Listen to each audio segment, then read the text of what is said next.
everybody. Happy Sunday. Yay. It's the weekend. The sun's out. There's spring out in the world. Where I live, there is, like one cherry blossom tree across the street that's blooming. And that's like the only greenery I can see. So that's nice. I was on the riverfront yesterday here. It's one of the better features of where I live. Is they have a really lovely park on the riverfront. And I was just sitting there in my Jeep with all the windows down and enjoying just this beautiful weather. And I noticed we had our first buds on trees here in Illinois, northern Illinois. And I was so thrilled. I'm like, look, we're gonna get trees soon. And then the wind whipped through my Jeep, blew the hat right off my head, and then reminded me that I'm still in northern Illinois. In April. Absolutely. Absolutely. We used to have a problem. I used to live in Colorado, like at very high altitudes. Like the town that I lived in was at about 8,000 feet. And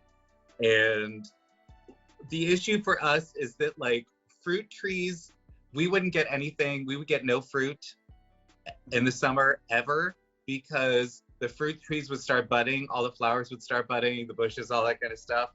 And then we'd get hit with a snowstorm. It would kill everything. Oh, and no. So we would have, but like once a decade, you would have like a May where there was no snow. And when that would happen, oh my God, like the fruit trees literally would break themselves because so much fruit was coming out. Because you could tell they'd been waiting. They had been waiting for 10 years for this. Oh my God. But anyway, yes. So today we're talking about like the world that we love. And soon we're going to start actually writing about a world that we're building right now called the Patchwork Planet. So thank you everybody for being here. And I would like to thank who the fuck are you? Why are you here? You over? You that guy. Hi, my name is Connor. My pronouns are he, him, and I get to spend every other week with Kyle talking with him about this campaign setting that has sort of been in his head here for a few years, and he's ran several games with it, looking to flesh this out, make this more of a real thing, maybe even get it on paper. So I'm coming into it from the same place as many of our viewers. I don't have any experience with the setting, and so what I'm doing is I'm just lending my outsider perspective and my experience with setting writing and adventure writing to Kyle by asking the questions that all of you are asking at home. And if you have questions that you don't see me asking or perspectives that you want to share, throw that right into the chat, right? And I will make sure that I flag Kyle down. Say, Kyle, you got a question. That's my job. And speaking of chat, thank you so much, Olbrager, for the 5 community subs. That's amazing. Oh my God, that's so cool. There is, for 5 community subs, I think that Olbrager is going to get to name something, like maybe a town or something like that in Unked, because we're going to be talking about the place where all the players are going to go face the big bad soon in our campaign setting. It's a country called Unked. So I hope you are ready for the country that is dark and swampy and terrible, full of strange mysteries and terrible creatures. And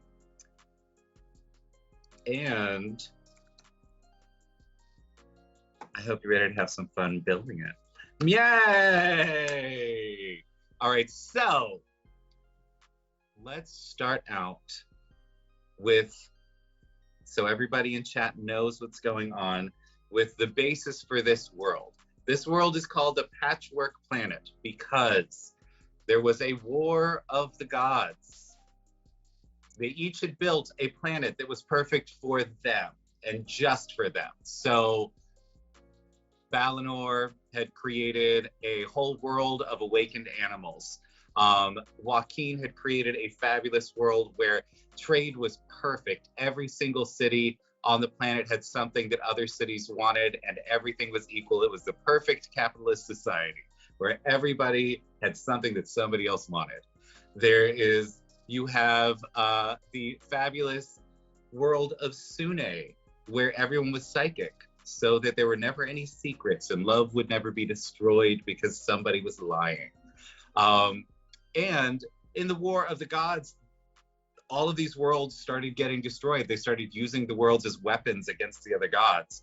And the God of Wisdom, as this was happening, pulled little fragments of each world together and created what is now called the Patchwork Planet, so that he could save at least a little bit of each of the gods' creations. So that is where we are now. So every country was from a different god. The one that we're going to be talking about today, Nan-Ked, was created by the god of survival. So it is full of the history of Nan-Ked is that before the breaking, before the War of the Gods, Nan-Ked had been a strangely utopian society where you had several different kinds of people all sort of on the same level. It was changelings and shifters who were the sort of ruling class, the aristocracy. Then the priest class was the orcs, and the orcs were masters of necromancy.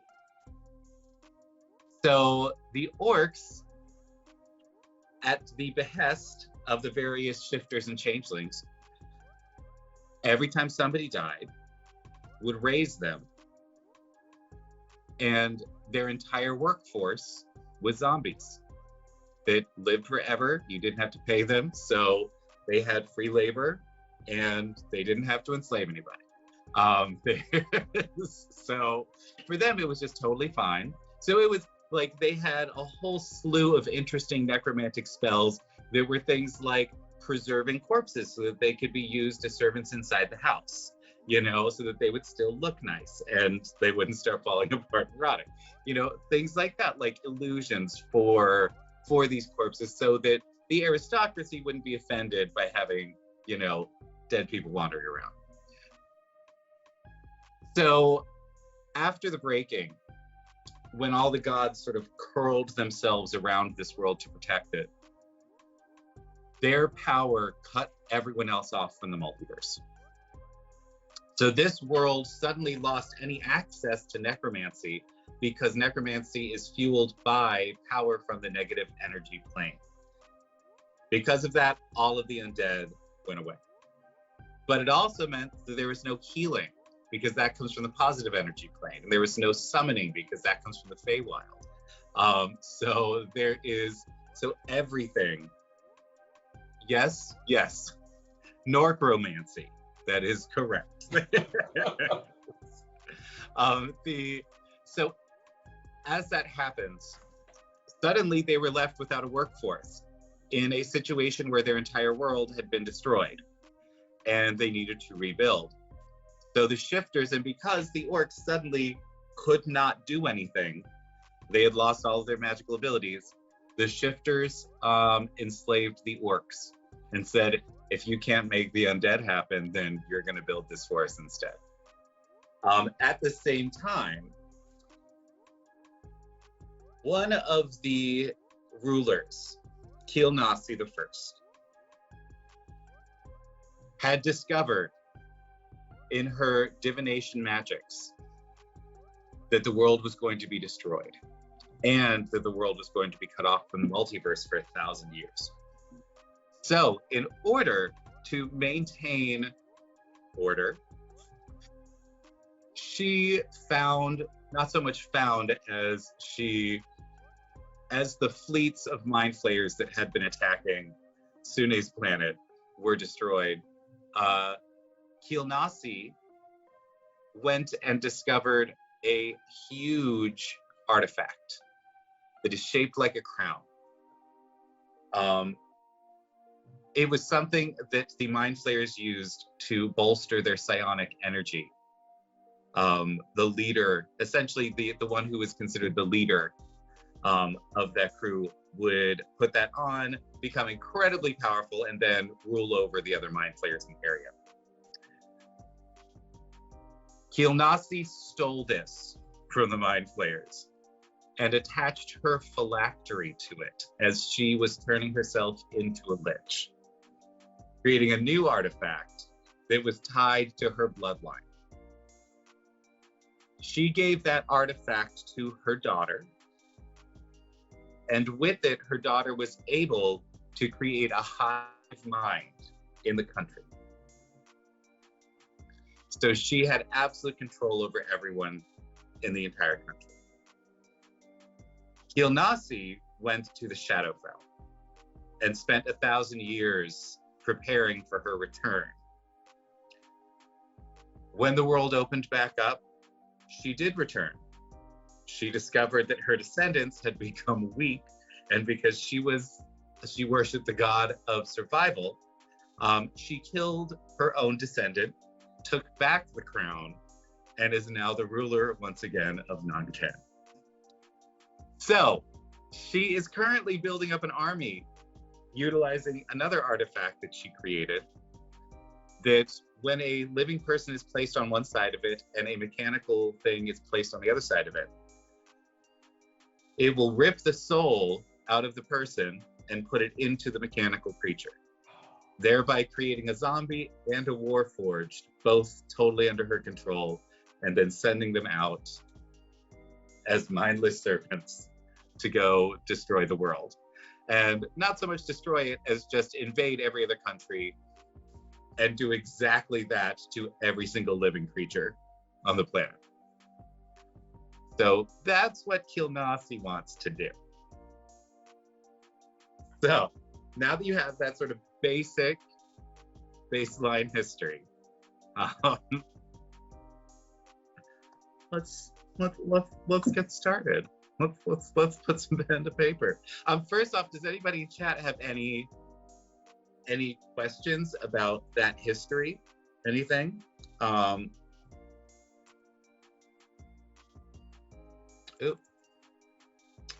Connor, do you have any questions about that? I guess I would ask. So Kilnasi has come back. She's determined that that her the land that she had left behind has fallen into, at least from her cultural perspective, would have been depravity, right? They had lost their strength, they had lost their fiber, their ability to survive, that they held highest, and so she decides that she's going to take over and redo this. What is her end goal, right? So their conquest is one thing, but why? Why conquest? Because that's harder work than, say, simply focusing within your country and rebuilding it.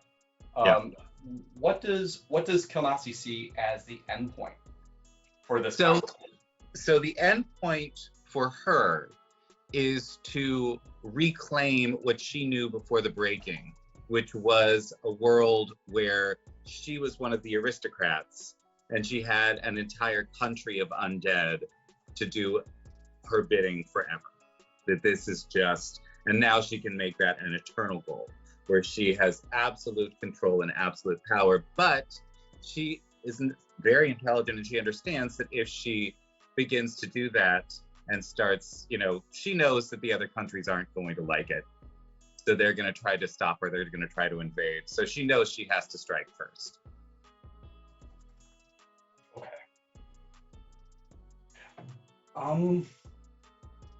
All right. Well, then, then we know sort of what's going on with her psychology, because it sounds like a lot of what's happening in this part of the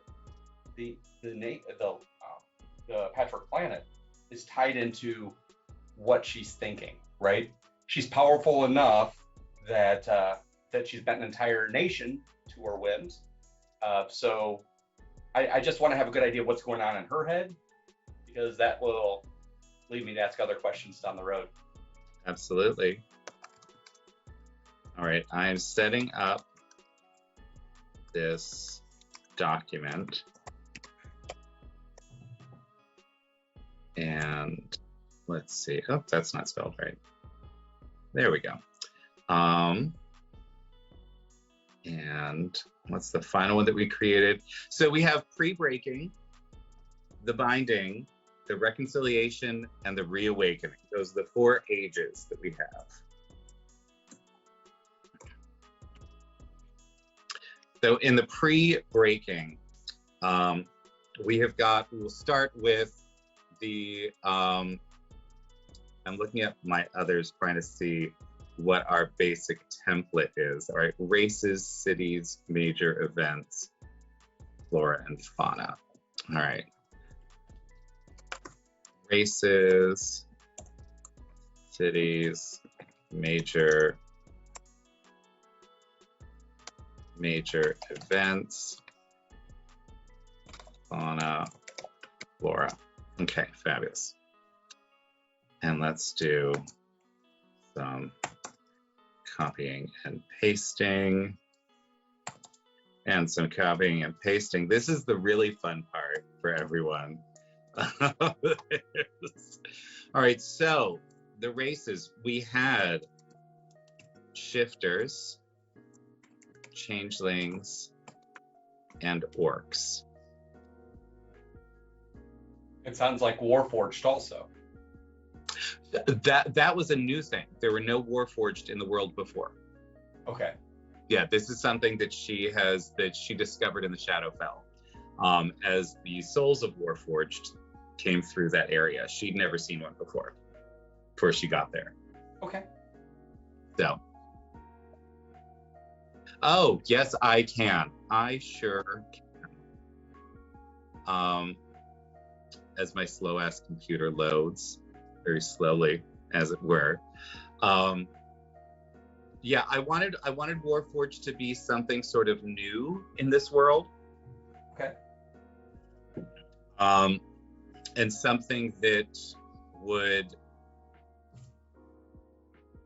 come with an already sort of complex background, you know? And the reason for that is because there are, I have found that with certain races in D&D, people will definitely go the sort of toxic optimization route, where it becomes more and more difficult as a DM to like balance things. And Warforged is definitely one of them. So, and for those in chat who don't know, so we all know what optimization is, right? That is totally great, totally fine. You should understand your character. You should absolutely know what they can do, what good combos are, sort of what will work for them as a character, so that they're functional on the battlefield, right? Toxic optimization is when you completely abandon any pretense at role-playing or character or anything like that, to create what you see as a perfect character. And the reason that I call it toxic is because at that point you sort of lose all of the fun in the game. It just becomes a number. It becomes a numbers thing. And I have found that in situations with toxic optimization, people will get really, really focused on the success of their characters in any given situation. And when those characters lose, that's when you get people blowing up the table, where it's like, well, I can't believe it. It's just... No. You can still have fun while you fail. It is absolutely one of the most fabulous parts of Dungeons and Dragons is, okay, so you are a big, strong warrior and you are bumping up against, there's a big door and you think you can just knock it down and slam into it. You have a terrible roll and you just get bounced back on your ass. Totally fine. And then the rogue goes up and just goes dink and like pulls one of the hinges out and opens the door for you. Like that's a fun story. Like that's a cute, fun story.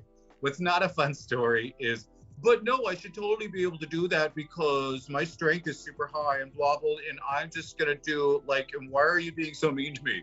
Like that's not a story at all. So I try to stay away from toxic optimization at the tables in general. Understandable. I find myself often encouraging the same. Like you can't, you don't want to be good at everything because it doesn't give other people a chance to be good at things too. Everybody deserves to be good at something at the table, and so they can all have that awesome moment, right? Exactly. Well, and it also, the vast majority of DMs don't have like a huge amount of experience with stuff like story structure, right? And most of them are either dealing with like a module or they're dealing with a like fully improvised situation. And it is, I think one of the big things is just dealing with the fact that if you have characters and players that can fail at something gracefully, it creates so many more role-playing opportunities, so many more moments where the characters can interact with each other and can help each other to accomplish things. And if everyone is just being the hero, then you roll the dice, you succeed, and then you move on, and there's no chance for oh, Brager, I'm so sorry to hear that about your son. There is, well, go take care of him. There's go bandage your child up. I'm glad it's nothing serious. There's a yes. So I wanted to make sure that Warforged were not going to be sort of toxically optimized here. That they were not built. They're built for combat, but they're all built exactly the same. And so when you start, you're gonna have to, like, we had a Warforged character in one of our campaigns that just beautiful role playing, because they also don't remember anything from their past life. And so they don't know who they are. And then suddenly, like, this one started to remember because he was interacting with the goddess of memory. And it was just a gorgeous situation when that started happening. All right. So we've got shifters, changelings, and orcs. The cities that we're going to be dealing with here, and we are going to have some towns in there too. Let's see. So we'll do major cities. What we'll do, capital. I always forget. Capital, the place is with an O, right? Capital place is with an A. With an A. Capital with an O is the building. It's the building. Okay, thank you. I was like, I always get those things. All right, so capital is Kalamu. I'm gonna check just to make sure. Now I'm like, you're not just lying to me. Just straight up lying to my face. I'm a checking. This is the sign of a true scholar, everybody. Is someone who's like, oh, wait, I might not be sure. I'm going to actually go and check that information. I'm going to go and check. I don't want to be wrong, right? So I'm looking at right. capital. There's some definitions. Let me look, because it might be a well. Oh my goodness. A building or group of buildings. So if I do, this is a rabbit hole. This is a question that other people have too. Capital of Arkansas. If I do a quick search for the capital of Arkansas, It should. Google should correct me if it's wrong. Yeah. It is AL for the city. It is Okay, OL fabulous. for the buildings. And for the building. All right. And a capital letter is AL as well. Capital letter is AL. Capital Okay. punishment is AL. Capital, as in money for investment, is also AL. Okay. So the OL is just the physical building. Just the physical buildings of leadership. All right, fabulous. I love it. All right, so we have got, so right now, I think today, the thing that we can do is I don't want to spend too much time on history. I'd rather spend more time on geography. So pre-breaking, we've got our races, the capital, which is Kalamundra. There is the towns. So Olbrog, oh, he just left. I was gonna say Olbrogger, you can name a town now. There's well, so we can still name a town after Old Brogger, can't we? We sure can. We sure can. Broggerton, I think, is fabulous. Or Bragi. Bragi. Like Bragi. Oh my God. Oh my God. Yes, I like that. I like that a lot. Okay. All right. So we've got a Bragi. So the capital is Kalamundra. It is still there. It was transported along with the volcano that it lies on the slopes of. On the slopes of an active volcano. And they actually use the warmth of the volcano to heat their homes. That's the first thing I was going to say. Why would you build on the side of an active volcano? Well, Okay. there's two reasons. There's two reasons. One is because the sun was not very powerful on that world, and so their agriculture is based on. It's a swamp world, so their agriculture is based on fungi and decay. And the heat helps to, if kept at the right temperature, can help to speed up the growth of the mushrooms. So agriculture is fungi based. Right, so we've got Bragi and Lando, cover your ears. I've got one of the players in multiple campaigns running the stream right now, so I'm gonna try not to give away too much of what's going on. Bragi, so there is in fact an ancient mausoleum that was the power center for the orcs in this country. And that will be now located in the town of Bragi, which was destroyed in the cataclysm, but the mausoleum sank into the swamp and is still protected, still exists there. Ancient home of the orcs and center of their religion. There is obviously, like, the fauna is going to include deadly creatures, that are all, trying to survive as best they can. And also flora that is predatory flora.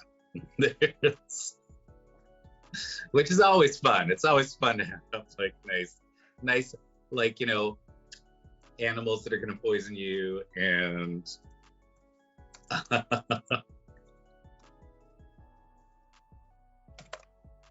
deadly, mostly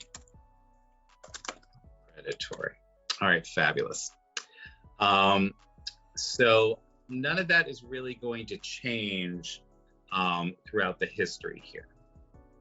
So we've got all of those. We can get I'm going to pop up a new document now, where we're going to head over to non-KED, and we are going to do the places. So we've got history, people, and places for most things. So today we're going to be concentrating on the places. So let me create that real quick. And yeah, we'll see if there's anything super fabulous. Yeah, you can listen again, Lando.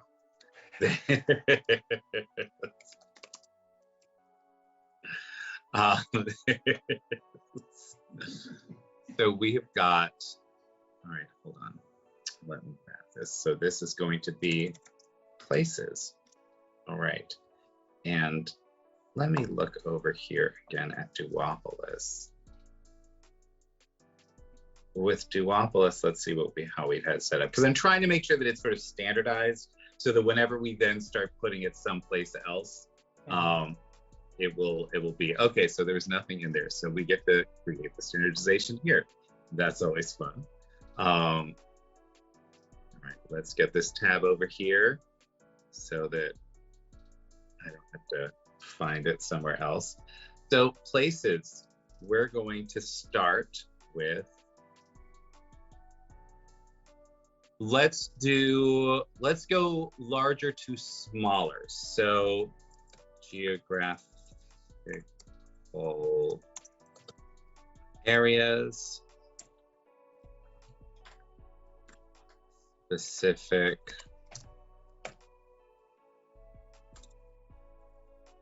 let's do cities next, and then specific locations. There we go. All right, so geographical areas. So in the country of non-KED, I'm going to pull up, let me pull up the map. Lando, do you have the map of the world available? That would be super useful. Let me see. No.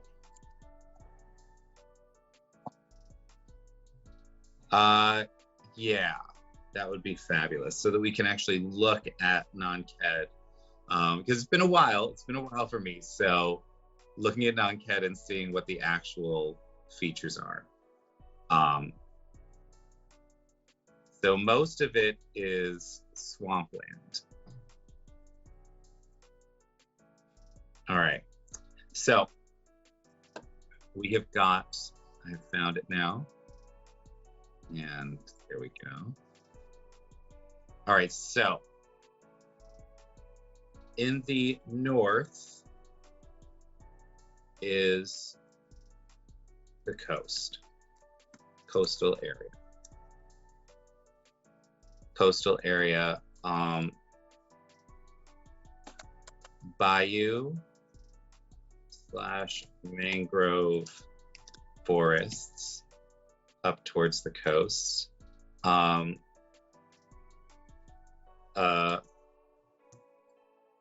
Small mountains to the northwest. And there are like some small forested areas up in the northeast as well. Forest to the northeast. Fabulous. Okay, so that's in the north. And let's see now. I see a river that twists and turns. Yes, so there is, so that river is, it starts in the mountains near the volcano. Okay. And then leads out to the ocean, so it creates tributaries and then a bayou as it gets further north. So let's do north, and then let's just go east. Is swamps leading into the deserts of Jarsai. It's also capital and volcano are in the southeast section.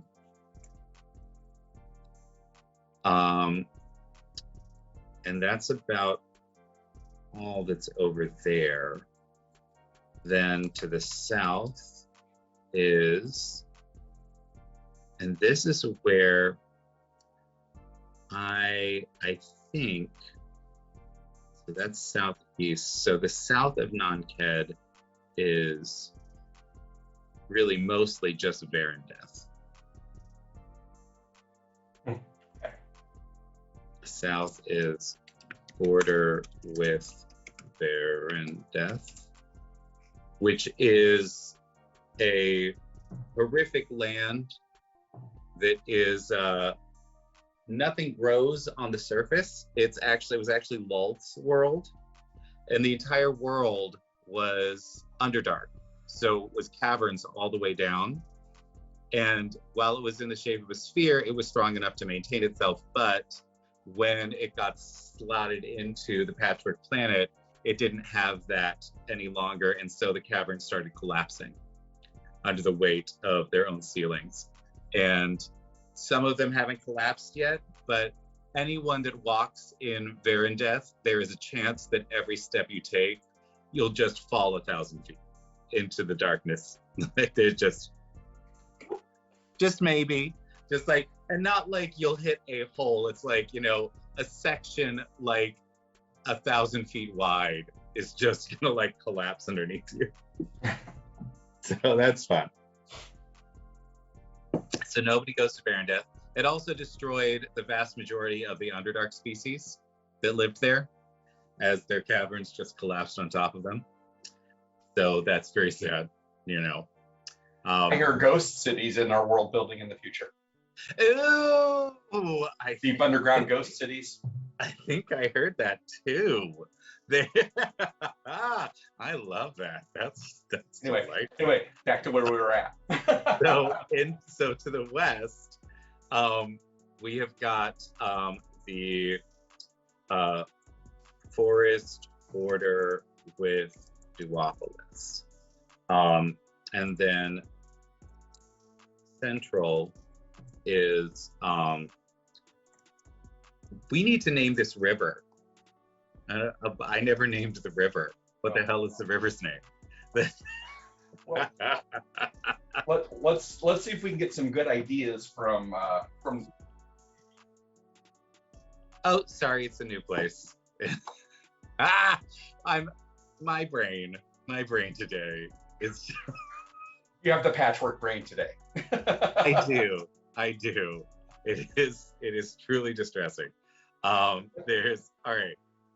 First, I'll send this over to Connor, and then I will send it over to Lando. I can see it. It's in the Bazaar folder. Yes. Lando, if you're looking for it. There we go. So looking at the map with a ridiculous amount of geography nerd factoids running around in my head. That river twists and turns right up until the very end.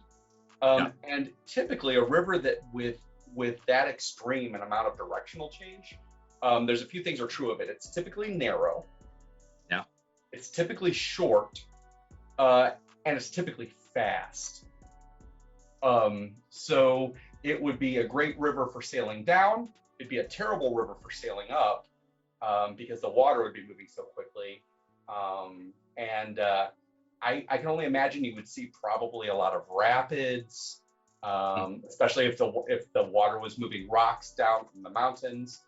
It'd be a rocky basin river with a number of big rocks, white swells on it, rapids. Well, it's that, also so some rivers that have that sort of extreme are that extreme shift is due to the fluctuations of the water within them. Too. So there's so that's what I think this is, that this is, you're getting, the river starts in the mountains, so in the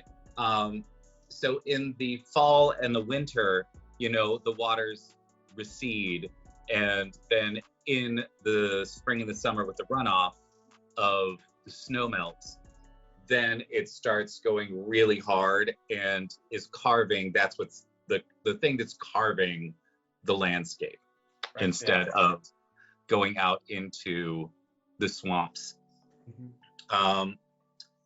So I think, all right, so let's look at this then. So places, so we've got, so the river, what is this river? The river, it comes from the side of a volcano, you know, like it's high enough to have snow on it and snow melt on a regular basis. There's what is, I want to say, God, what is the name of the god of survival D&D? Let's see. Clunch, I think when we're talking about what can be found in the river, if you're getting the runoff from a volcano, the river's probably pretty fertile. You know, there's a lot of nutrients, so it's probably going to be teeming with life. Fish, kelp, you know, there's probably a lot going on there. Unless there's poisons being spewed by the volcano into the water system, it's probably a pretty lush place to live. Well, I think that, so in this situation, I think what's going on is that it's sort of like the Nile, in that every spring it will overflow its banks.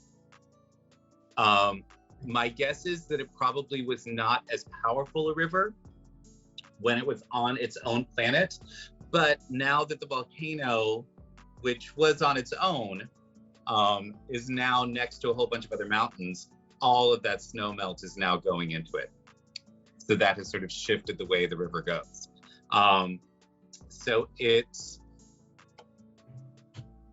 let's see. All right, so if this is the whip of,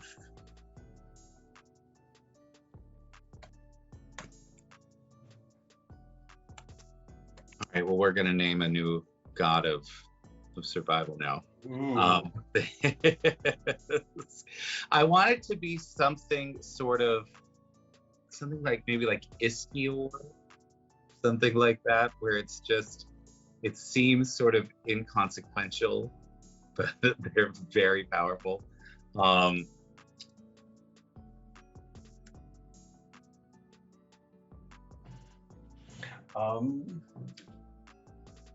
are our thoughts on that?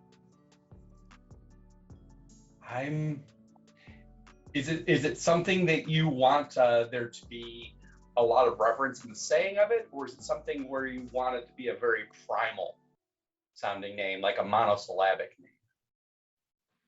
I think because survival is very rarely about brutality. Like if you look at the world in general, the idea of the strongest surviving, you know, is not actually how it works. It is like, there's a million ways to be strong, you know, and the animals and the plants, you know, all over the planet have proven that over and over again. So I'd like it to be something more sort of hidden. That this is sort of like the concept of genetics was hidden for thousands of years, you know. And to us, it seems very obvious now. But the idea that there is that, you know, that there is literally a blueprint for you in every single one of your cells, you know, that there is your blood. Like they knew that they had a hint, I guess, in ancient times, they're like, it's in your blood, you know, like there's, Right. this tells you who you are. There's but you know, that idea of the true blueprint wasn't there. So yeah, I think something that seems like out of like I'm having a hard time describing what I want. There's the idea is I want it to seem like just something that's just out of the corner of your eye. You know, that this is something that should be obvious, but no one ever actually looks at it, you know? Okay. Then maybe something, I'm trying to think of some name. If it's just like an afterthought, it's probably something that would be a very short word. That would be easy to say, probably, you know. Part of me wants to say maybe something like if. Is? If. YTH. If. Oh. Just short, brief, you know. My brain keeps going back to that because it's so central to what to their experience. So and those central words often have the shortest. Yeah. The shortest words. I mean, in the English language, our shortest words are typically the words we use the most. Yeah. So I think that there is I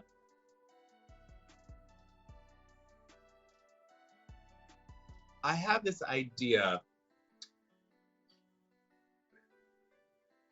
I think if we use something that is like the suffix for like all of their major words, you know, and that's where their homage to their god appears, is so like maybe something like dra, you know, where it's like DRA. So Kalamundra would be, you know,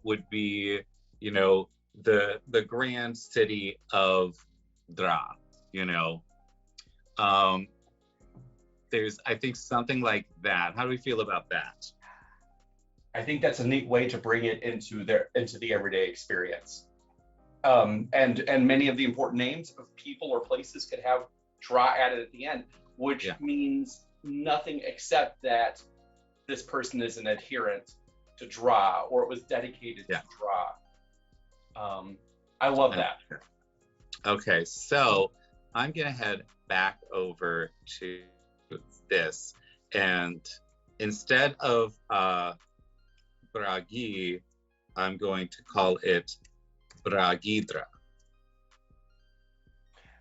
Even though it's a place that was for the orcs? Because the orcs worshipped them too. They were all part of the same planet. Like they were the actual priests. Okay. You know, to Dra. That's where they got their power over the undead. It was, and the reason that they were so into necromancy is the ability to survive even after death. You know, there is, so Bragidra, Kalamundra is the capital. And I think I love how we're developing the language now. So Kalamundra. Hello, Nature Claus. Welcome.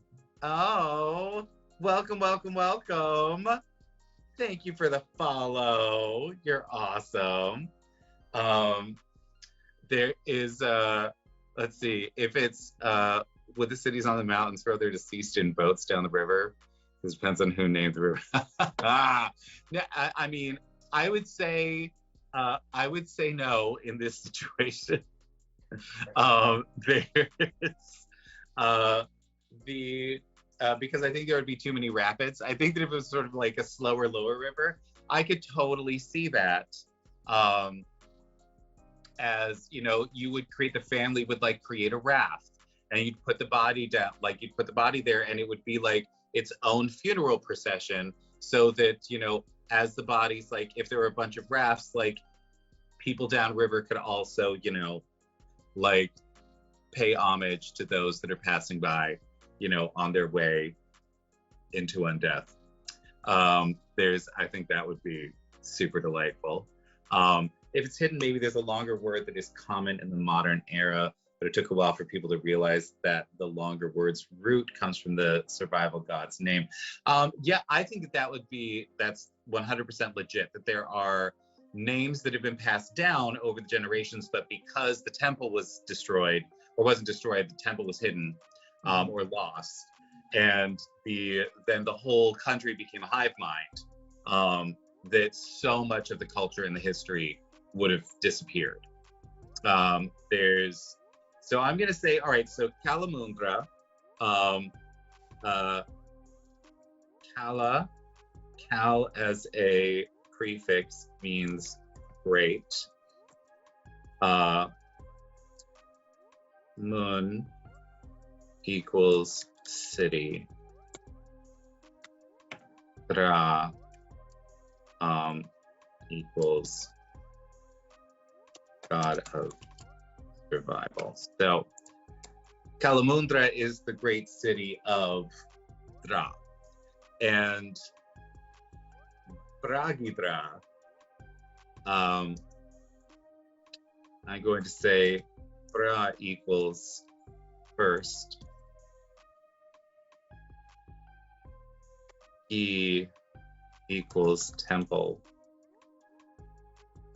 So we've got the first temple of Dra, the great city, and the first temple, like everything was dedicated to him or them. All right, cool. So now we've got, so what would the great river that was like right next to the capital be? We've got the temple of Dra, we've got the city of Dra. Let me see.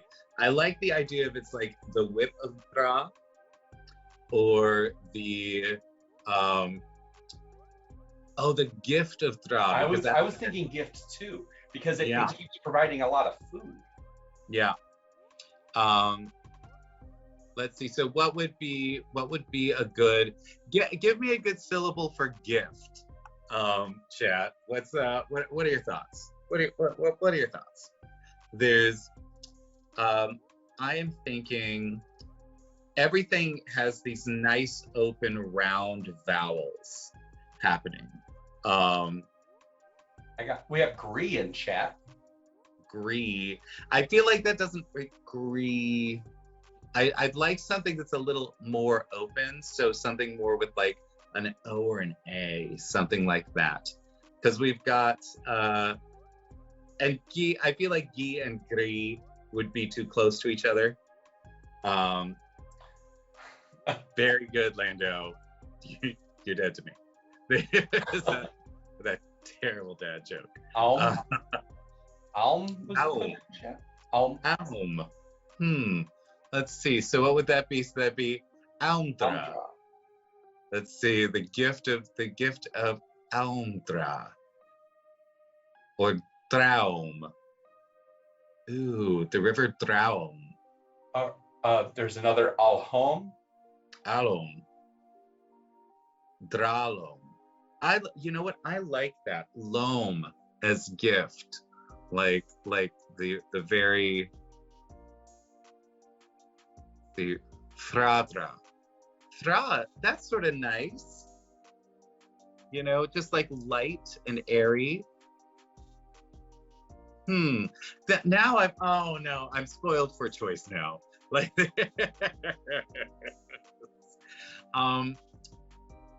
there's, I think, you know what? You know what? We can say, I like Aum for river and Fra for gift. So it could absolutely the river be gift of draw. And knowing that that in most languages the adjective comes after the word it modifies. English is weird. So if you're talking like the river gift of draw would be the gift that is a river from draw. So what the gift word you're saying was Aum, so it'd be Aumfradra. Ampradra. Aumfra. Oh God, that is so hard to say. That's hard to say. Aumfradra. Aumfradra. But it definitely when you do that, it definitely sounds like a whole different language. You know, like there's like you have to relearn pronunciation. Aumfradra. or people, and some people just call it Aum, the river Aum. The river Aum. Yeah. All right, fabulous. So let me see. So that is Aum equals river, Fra equals gift. All right, fabulous. Aumfradra. Central. All right, now to describe. It is the central river of Nanked that carries nutrients to the swamp lands, allowing for life to thrive. All right, fabulous. Okay, cool. So that was a really long way around to get that sentence put on that piece of paper, but I'm 100% here for it. I love it. That was great. And I love how the chat is staying involved and giving us these ideas too. That helps. Right, I love it. Okay, so we've got that basic geography. We've got the north, the east, the south, the west, and the central. Central, there are several towns. So Bragidra is one of them. So in the central area, there is Bragidra. And I am going to say, I'm going to put a thing in here. No, this will be, no, it'll be here. During the breaking, the Grand Temple sank into the swamp and was lost for many years.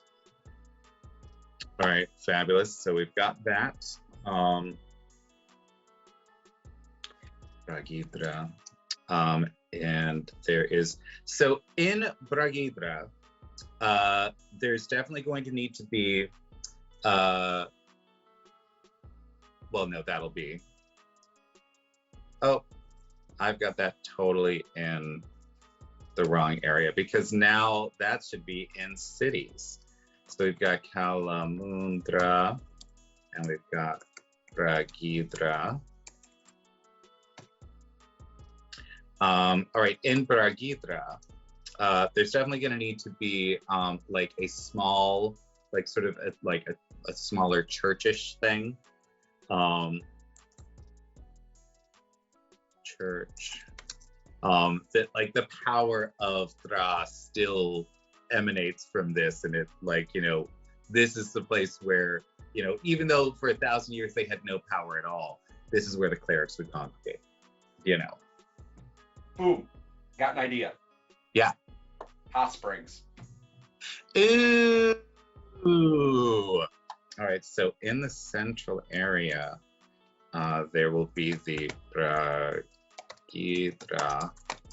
hot spring. I love it.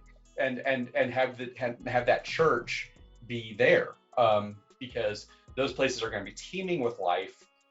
There's going to be spectacular examples of divine power.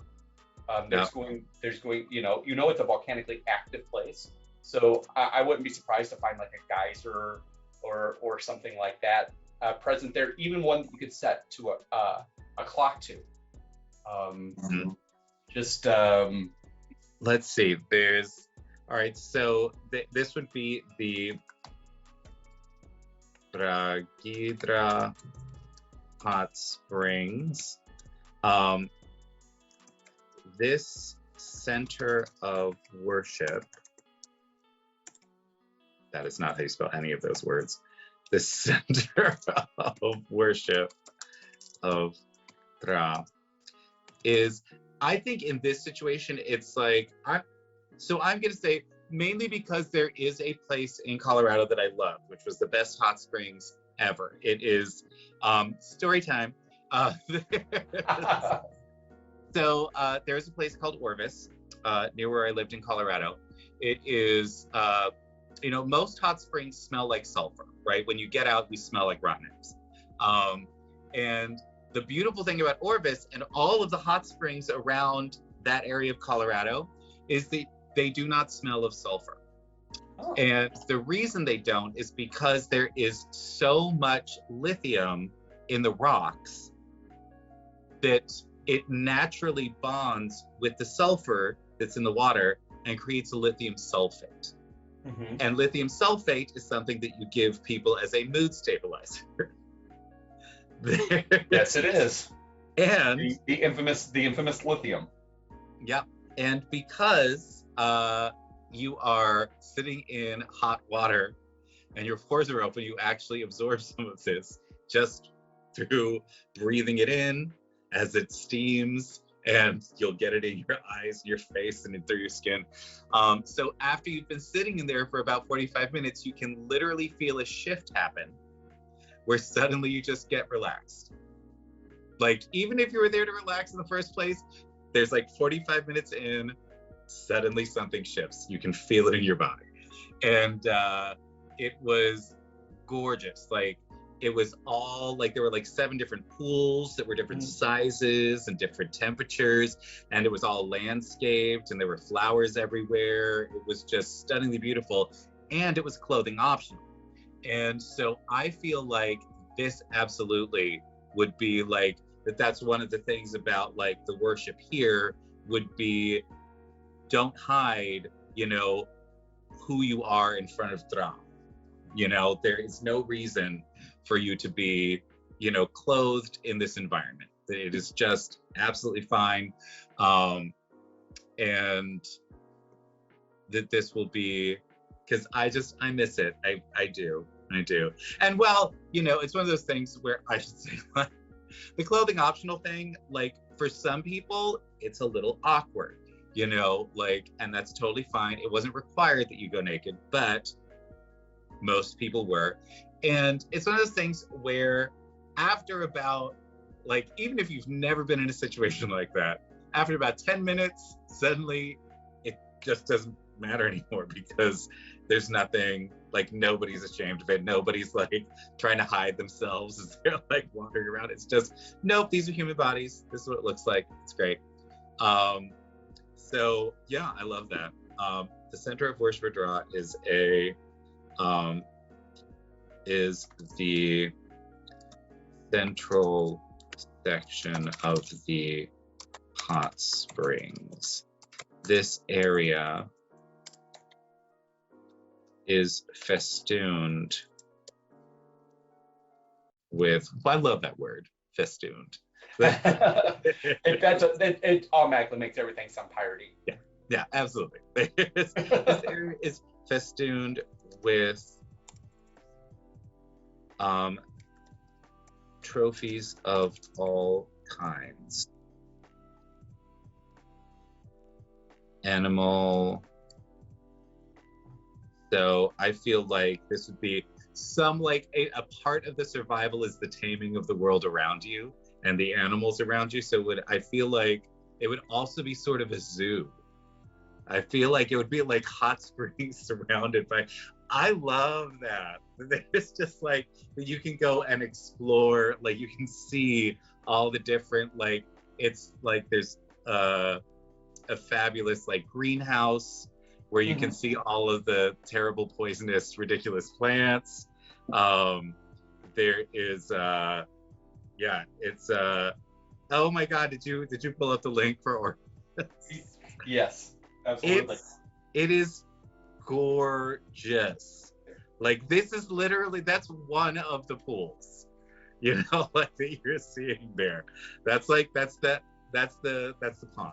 That's known as the pond. And it is just that there that's the waterfall. That's the waterfall pond.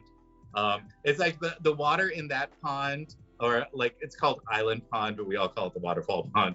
There is the water in there is only like maybe like 1.5 to 2 feet deep. So it's like it's a wading pond that like you can just go sit under the waterfall, and the rocks in the center of the island are there so that people can create different rock sculptures and stuff like that. It's really really lovely. So you're talking about poisonous plants. Yeah. Did you know that and having them on display? Did you know that in Alnwick, England, there is an actual location called the Alnwick Garden Poison Garden? Yes, I have heard. I didn't know it was Alnwick. I have heard of the Poison Garden. Yes. The Poison Garden, yes, where everything everything that's grown there is toxic or narcotic.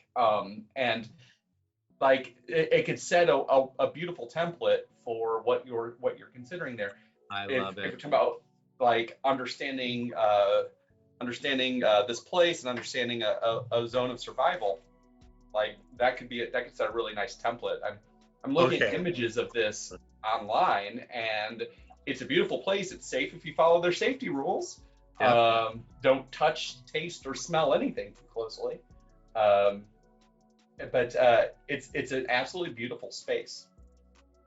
All right, so dangerous animals that have been domesticated wander the grounds.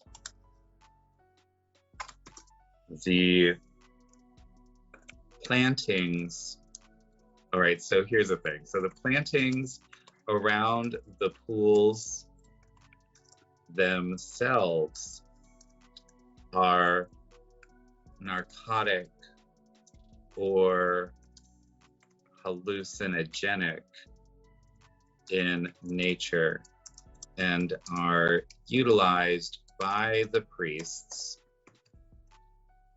of Dra to expand their minds as they meditate.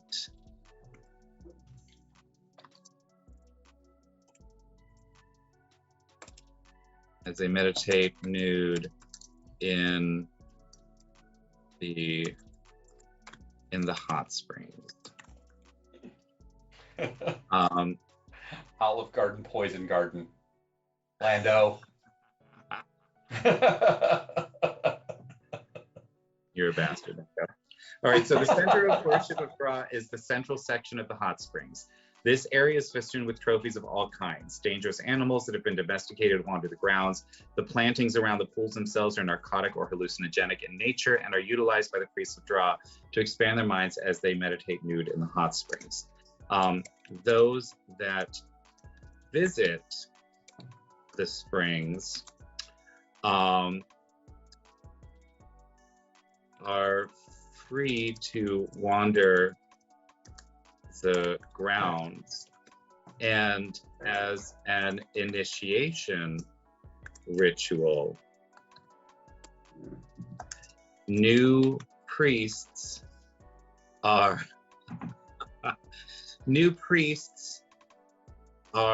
given copious amounts of hallucinogens and locked within the gates for a full day. Those that survive may begin their journey into the priesthood. And I think that would make sense for that. But it's like, you can survive, you can find all kinds of stuff here, but if you take too much of this, or you piss off the wrong animal, you know, you're done. Let's see.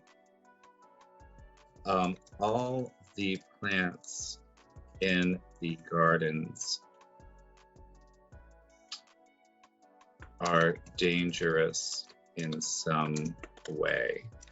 The plantings around the pools themselves are narcotic or hallucinant. There we go. I feel like that is, I would love to go visit that place. I would too. It's colorful. It's flavorful. Yeah. All right. I love it. We're at some point we're gonna have to go over to the Brugidra Springs.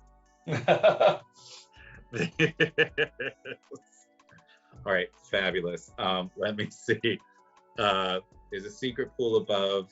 It has some magical properties only a high priest. Ooh, you know what? I do really like that there is a pool that is like directly above the old church, the old cathedral. I think that would be amazing. One specific pool that is located directly above the sunken cathedral. It is located directly above the sunken cathedral is in fact magical and bestows gifts on those that wash in its waters, that bathe in its waters.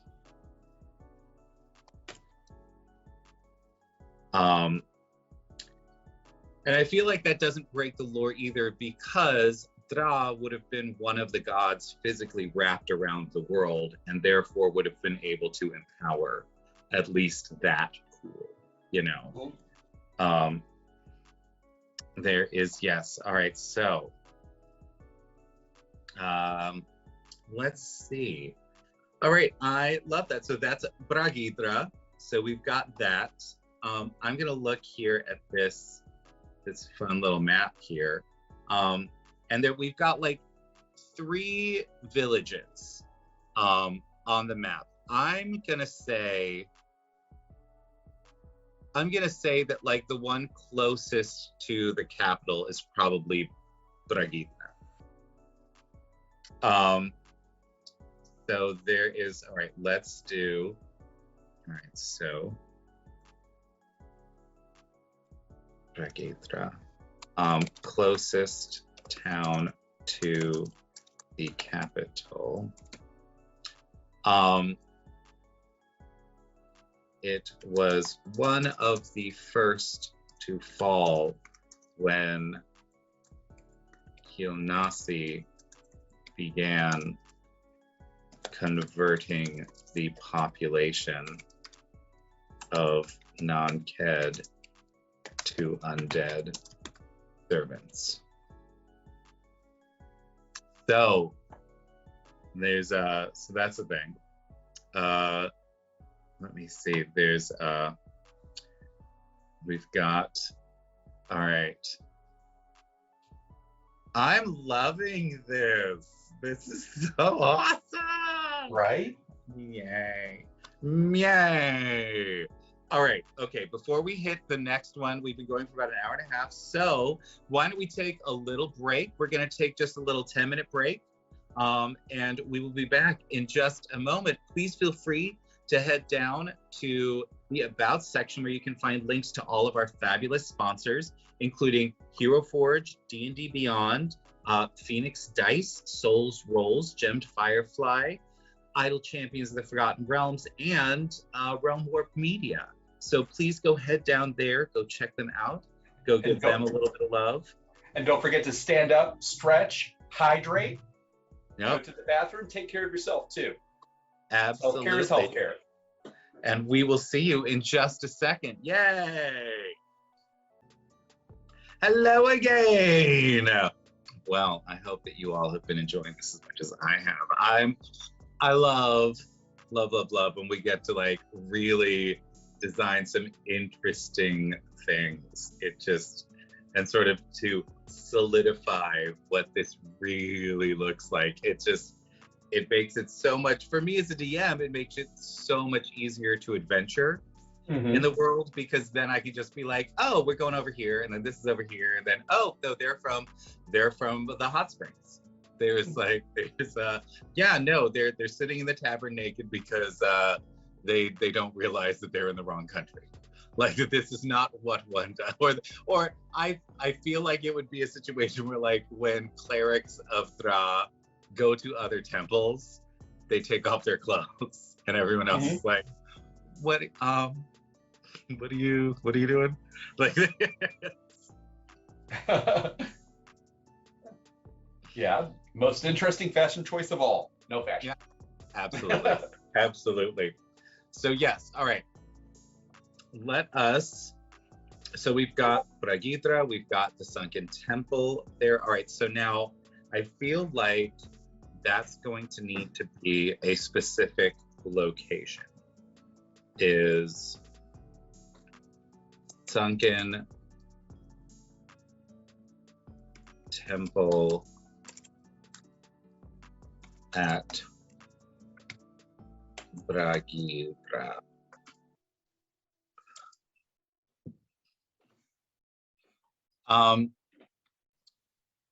So this, the nice thing about this is that my adventurers have already visited this place. They just didn't realize it. Oh. When did they go there? What did they experience? So this was when, so story time. There is, so in some of our earlier adventures, as we were sort of developing this world, one of the things that we had was a creature called the Ferryman. And the Ferryman was this astonishingly powerful entity who had created a whole bunch of people called Reapers. And the Reaper's job was there was one Reaper for each country.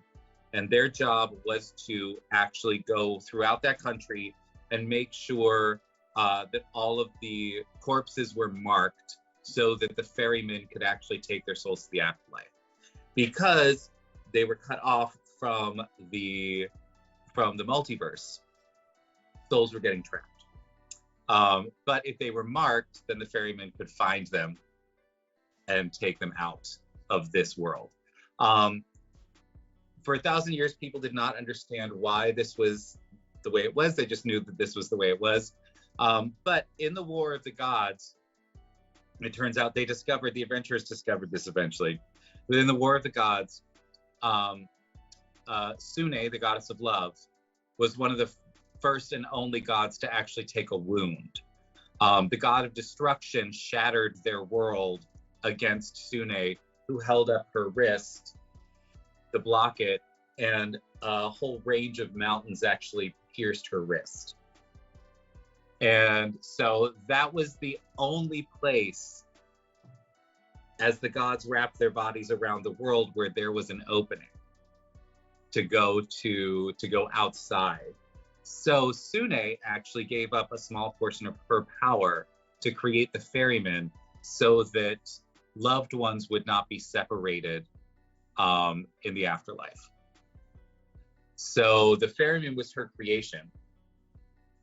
When all of the gods left the world and allowed travel throughout the multiverse again, Sune called upon the adventurers because they had with them one of the original adventurers was actually a Reaper, and so she brought the adventurers to Arborea and sent them on a mission to kill the ferryman, so that she could reclaim the power that she had invested in the ferryman because it was no longer necessary.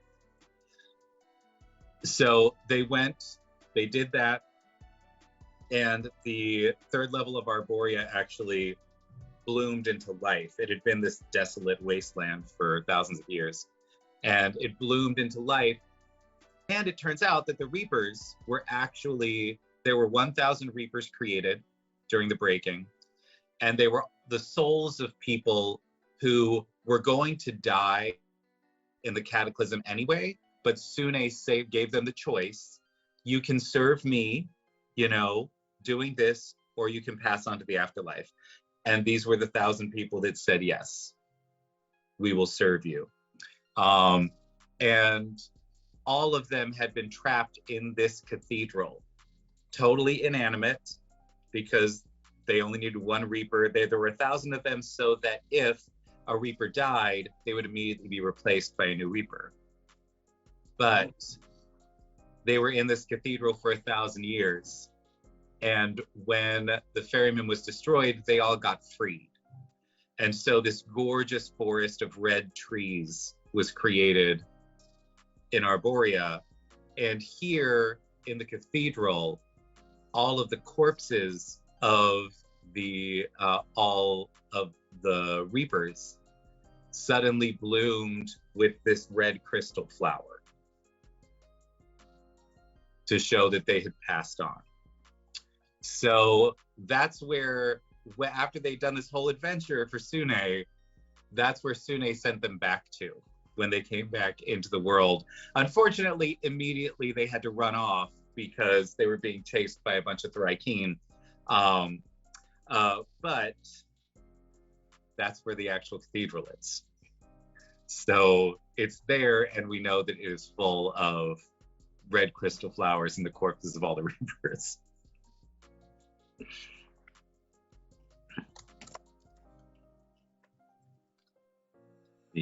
Filled with the corpses of the Reapers.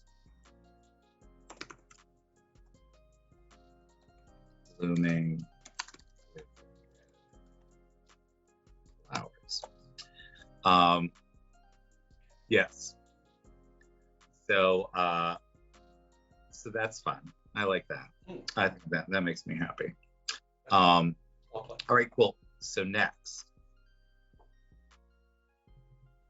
what do we need to look at? Oh, we need to create a name for the city that the adventurers are in right now. Little history about this city. The city had not yet been destroyed by Kilnasi, and in order to avoid the fate that they had seen from everyone else, the mayor of the city found a book that had a ritual in it that allowed her to transform herself and anyone else she wanted into a vampire. So they all converted themselves into vampires to avoid being taken by Kilnasi, so that they could maintain themselves. So, and that is the city that's up by the northern border, just south of the bayou. So what are we thinking for that one? Hey chat. Hey chat. You got it. Hey viewers. There's if you've got some ideas for that, like, so what I'm thinking right now is that this would have been, if they're up by that tributary,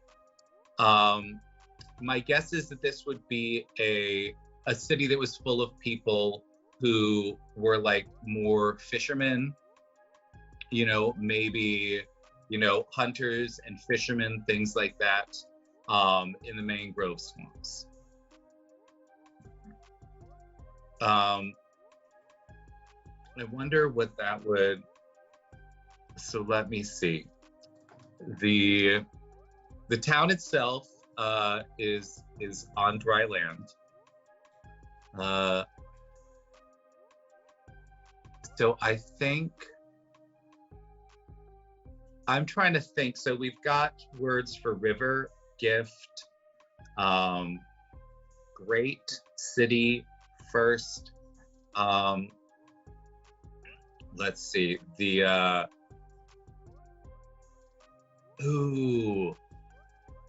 All right. What would be, uh,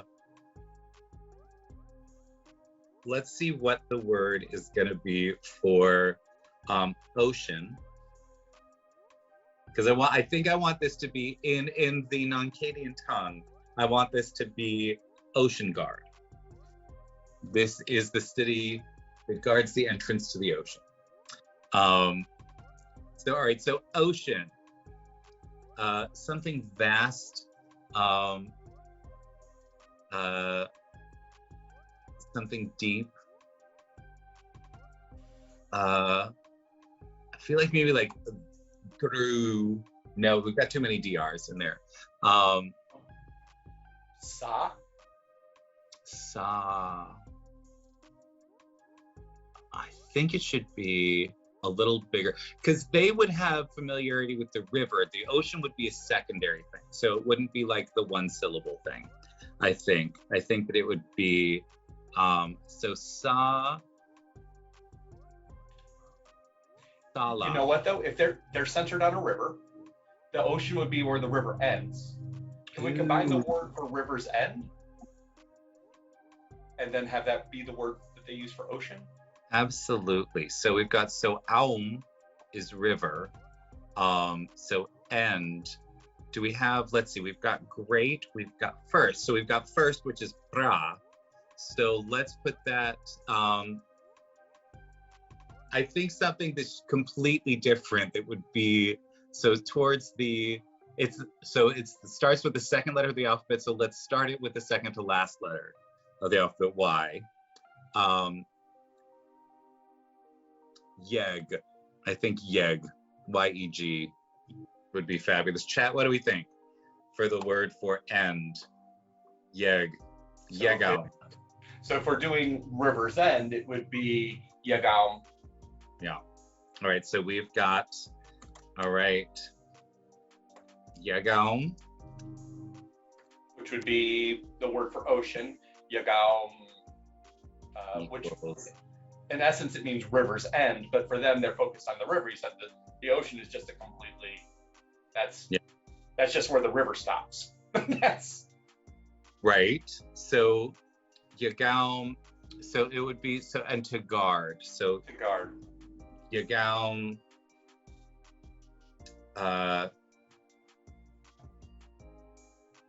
it should be something harsh, should be something protective. Kut. K-U-T. Kut. Kut. Kut. It's got a hard sound to it. Yeah. I like it. Let's see. And you said that most of the time you're going to be dealing with the adjective after, or the after. Yeah, the modifier in most languages comes after the noun. So this should be, so if this is the river's end. That's why it would be end river, so yegaum. Yeah, yegaum, and so would it be kut yegaum or yegaum kut? I like kut yegaum. It just rolls right for me, you know. If we're putting those three syllables together. Kut yegaum. Kut yegaum. Kut yegaum. All right. And there is, all right, so kut equals guard. Yeg equals end. Fabulous. Kut yegaum.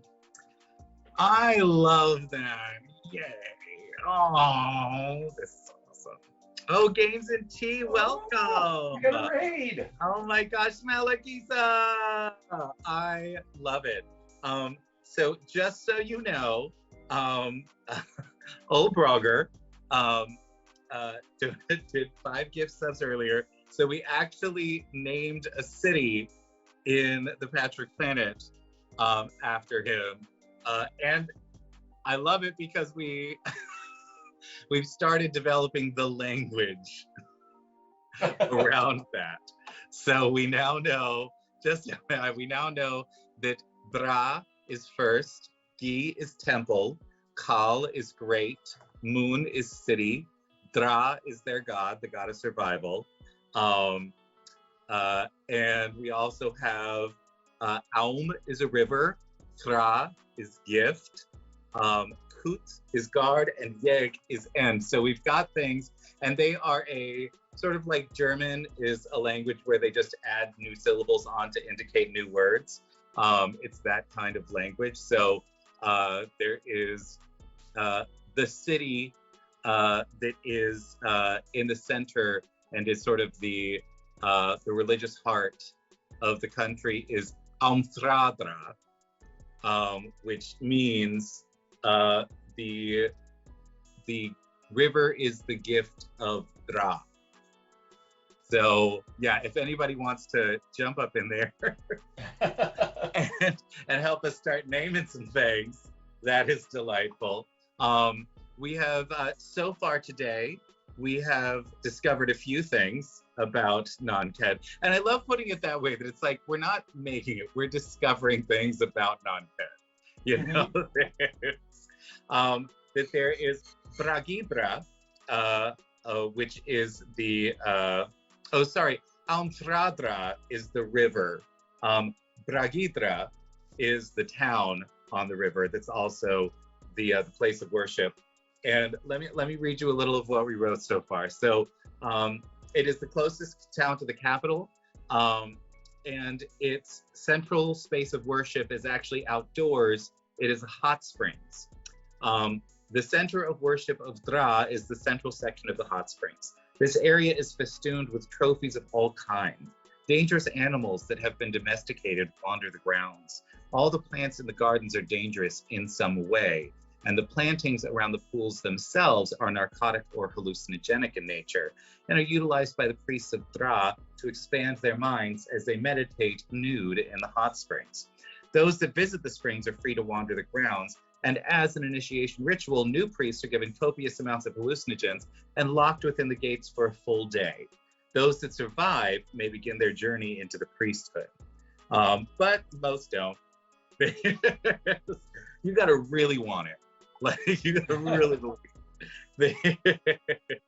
And there is one specific pool that is actually located above an ancient sunken cathedral that they don't know is there, and is magical and bestows fabulous gifts on those that bathe in its waters. So that's Bragitra, the town full of priests in this country. Now we're talking about the town that converted themselves to vampires so that the Lich Queen wouldn't turn them into zombies.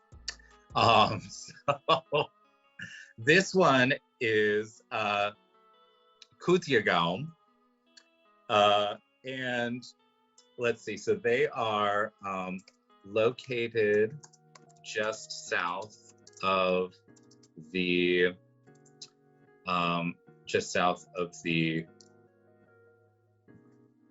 coastline and set back from the mangrove swamps. This town was I'm gonna say that the town was this would be the trading town. This is the town where they did trade because people did not like going to Kalamundra, the capital, because of all of the weird shit. Mosey! I also would like to go to San Francisco. I need to go to a gay bar. Just sometime in the next month. I've got to get someplace where I can just go, not even to get plastered or anything. I just want to go have a cocktail and have somebody look at me and be like, "You've got a nice beard. You're cute." That would be that's the extent that I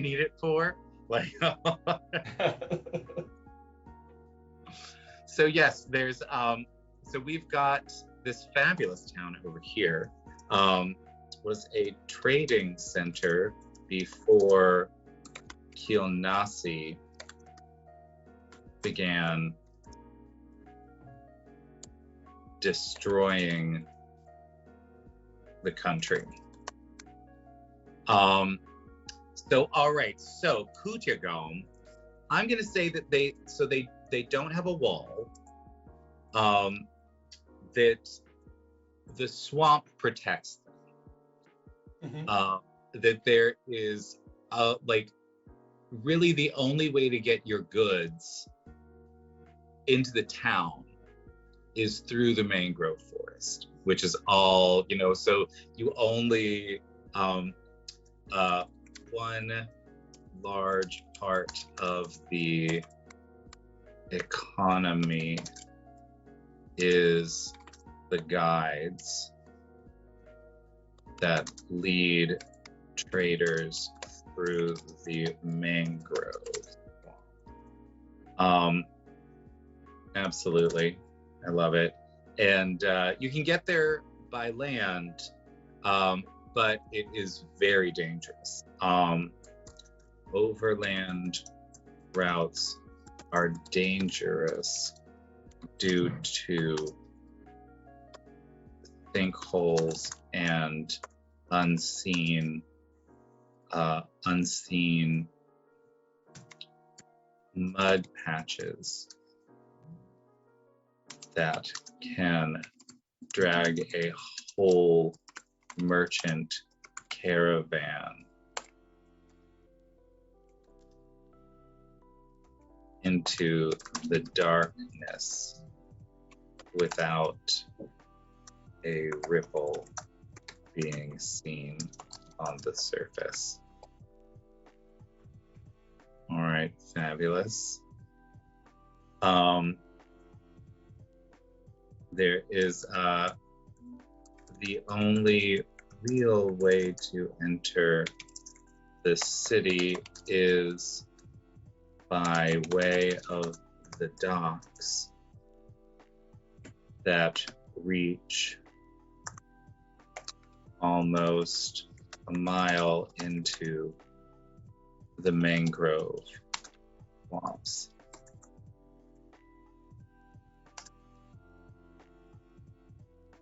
Let's see, the docks.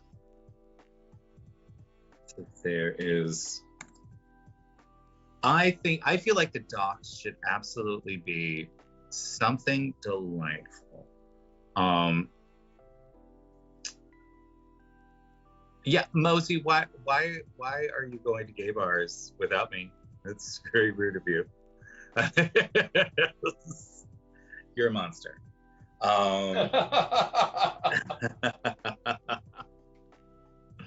Oh my God, are you and Mosey gonna go grab a cocktail?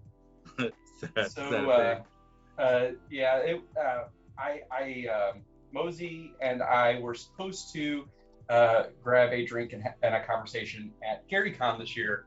I didn't go because COVID. Yeah.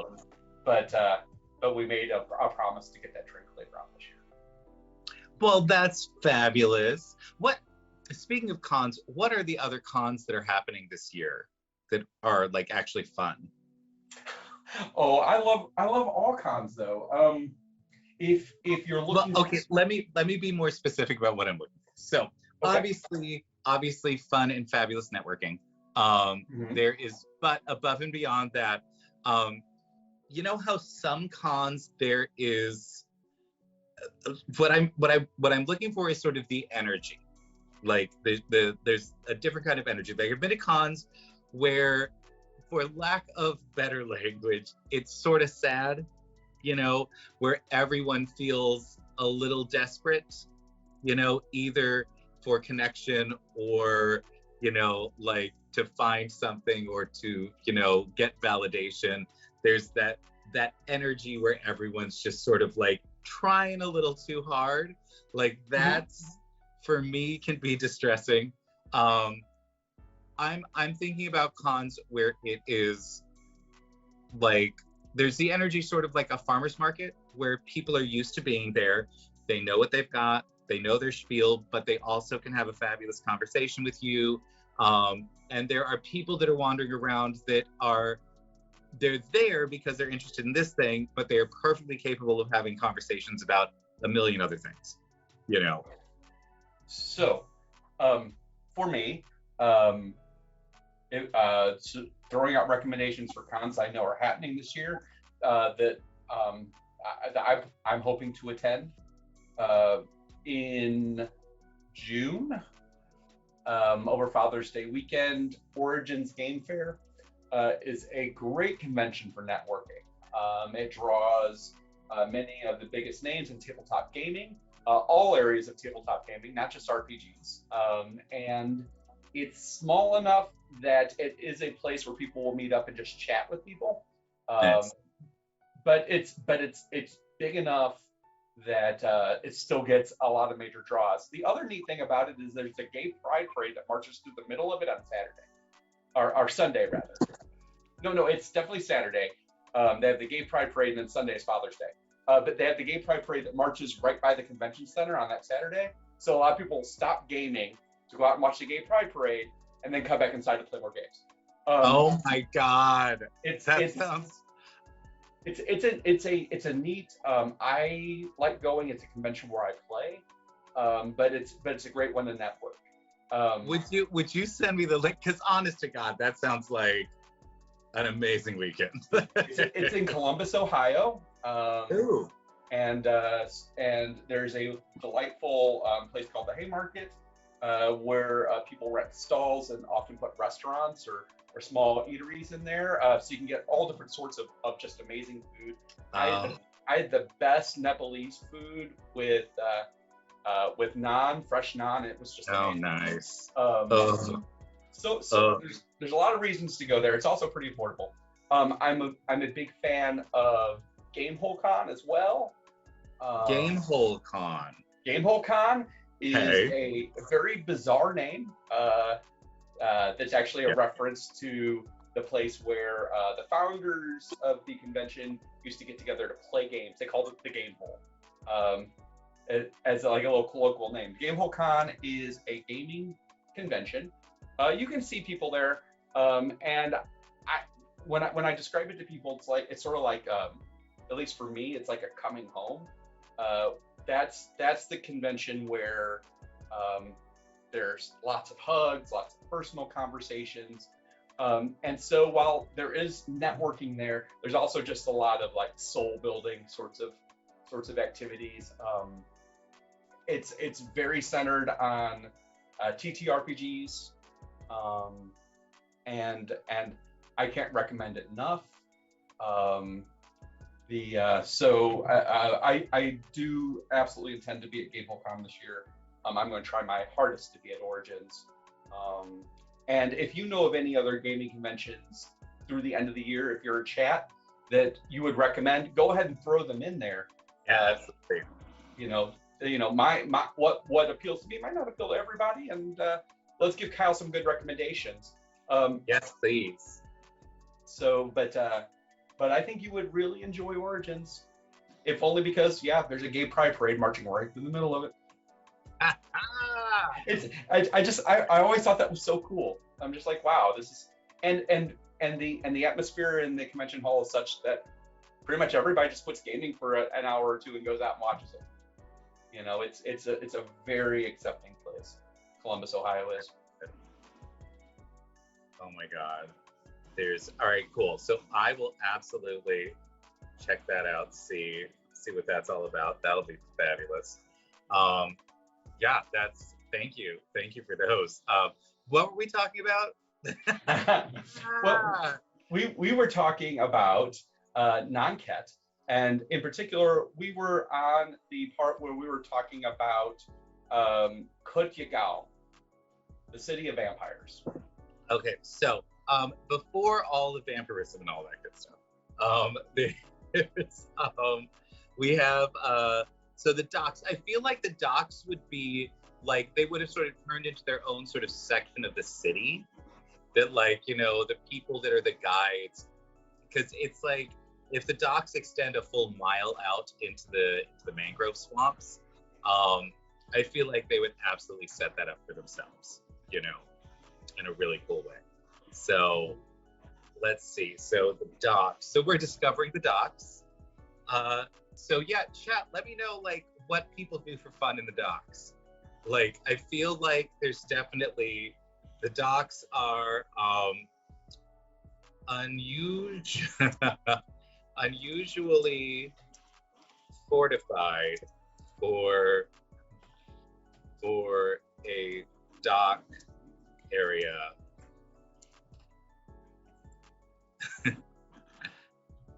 These docks are constantly being, because this is the land of survival, are constantly being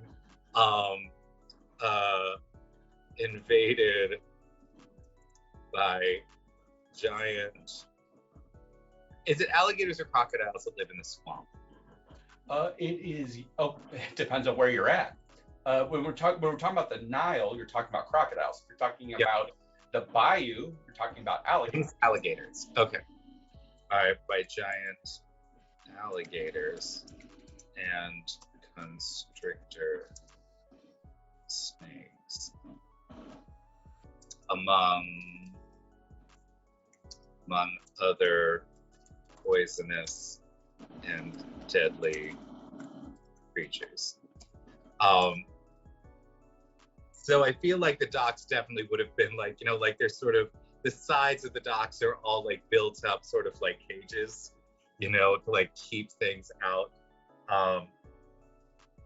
There's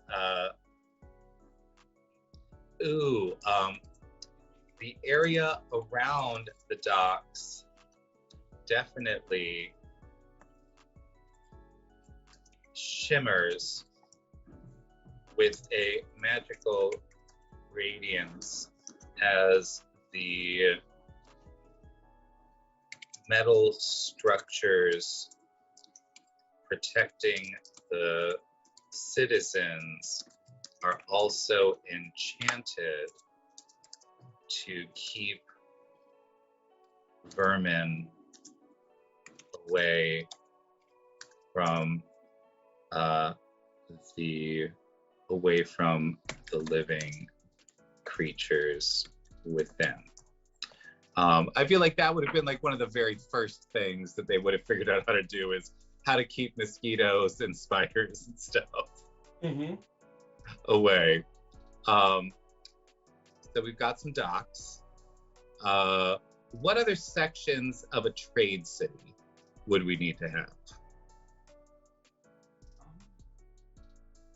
So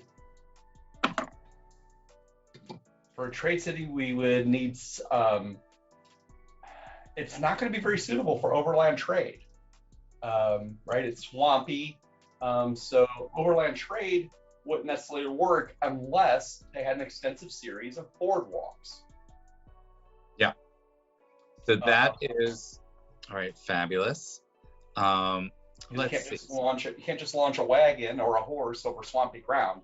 You would need to have a system of raised roads made out of like wood or something. So like a series of boardwalks that sort of web throughout the city. I think I'd like to call it what would it be?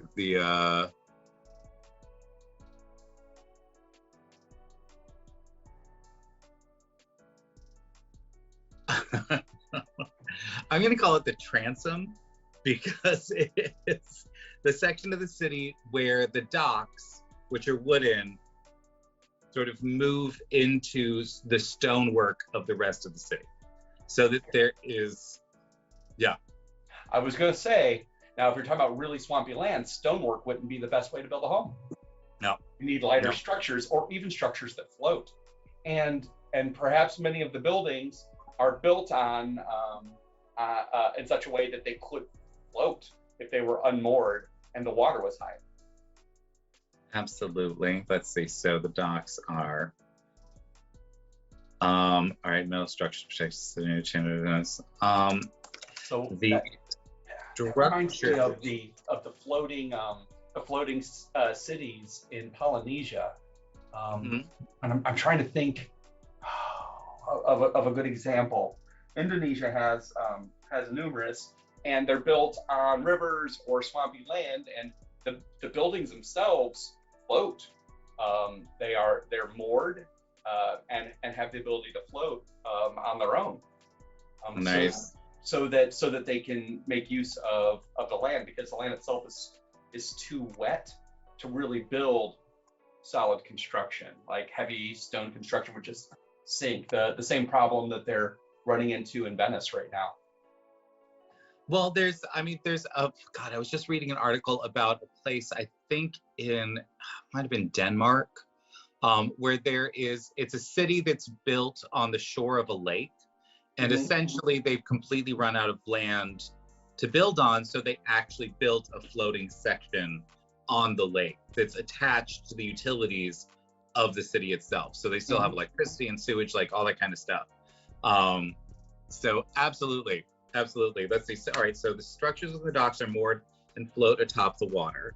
Um, uh, the same metal, um, same metal. I hate using the word structure this many times in one paragraph. It's notes. The same metal structures that keep the vermin away also help generate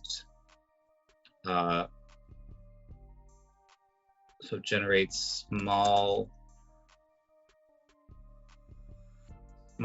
whirlpools around the docks that make traversing the waters difficult. As a way to try to keep like some of the waterborne animals out of the space.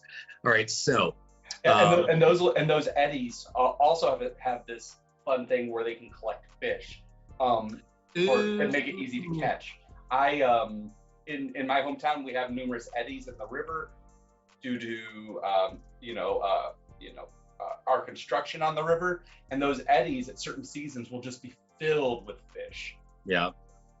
Just scoop in a net and pull out 5 sorts of fish. So that's a neat little. It scares away the bigger animals that would be pulled under and would drown. But for fish, that's a wonderful environment. Let's see. Okay, so Docks on a Fast River perhaps has an annual competition or festival, maybe something like people or boats. I don't know, like lanterns going through the rapids to see who survives. Oh my God, I love that. That's a fun cross country sort of event. You know what? They start at the mountains and make their way to the city at the end. I would say you start at the hot springs next to the river, and okay, so we are now making an event. Their version of the Olympics. Each village can send 1 boat. Well, I'm thinking. So what I'm thinking is that there would be like 2 parts to it, right? There is, all right. So we've got events. So during the reawakening, so this would have started, I'm gonna say, in the reconciliation.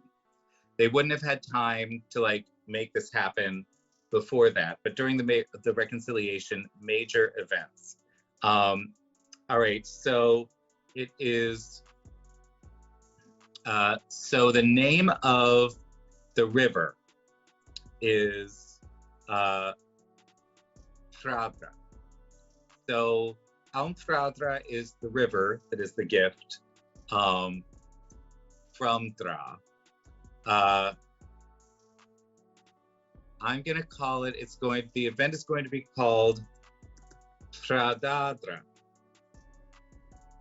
which means a gift for Dra. There is Da equals 4. Fredadra Festival. This annual festival begins in Bragidra, begins in Bragidra and ends in, I'm so excited that we've got names. And they actually sound like they belong to the same linguistic group. You know, they're totally different, but they all sound like they belong in the same language, and that makes me very happy. Kutirgaum ends in Kutirgaum. The first part of the festival. So my thought is, the first part of the festival is actually something that all of the citizens can participate in. That like every family sends one person to Bragidra at this time of year, and each family constructs like a small like little raft that has like a lantern on it, right? And you write the family name on that raft, and that's what they send down the river first. So they send that down, then there's a couple of days of festivals, and then they send down the actual racers, right?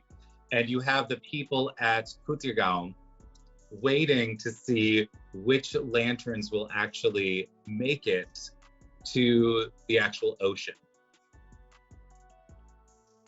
And then what would that, let's see, so the first part of the festival is for the entire country.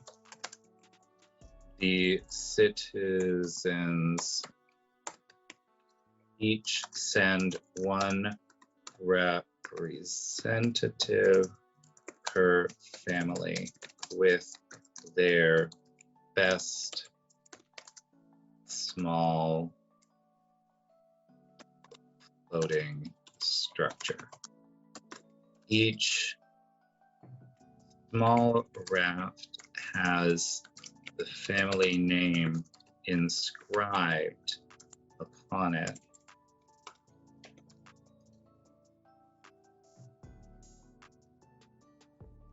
I'm gonna say that like this country is probably about like somewhere in the realm of like 500 miles across.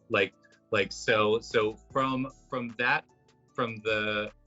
Bragidra to Kutirgaum would be probably like 300 miles or something, right?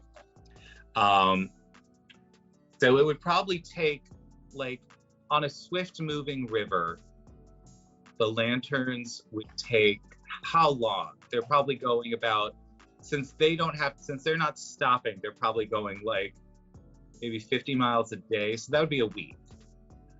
So according to the NFPA, water that flows at about 1 mile an hour is considered to be swift water. So if you propel it forward, if you're able to move it 10 miles an hour through paddling, occasionally, and you're talking about going 300 miles, it's probably going to be a 4-day race. Well, probably if it's 4 to 5 days. Yeah, something like that. That makes sense.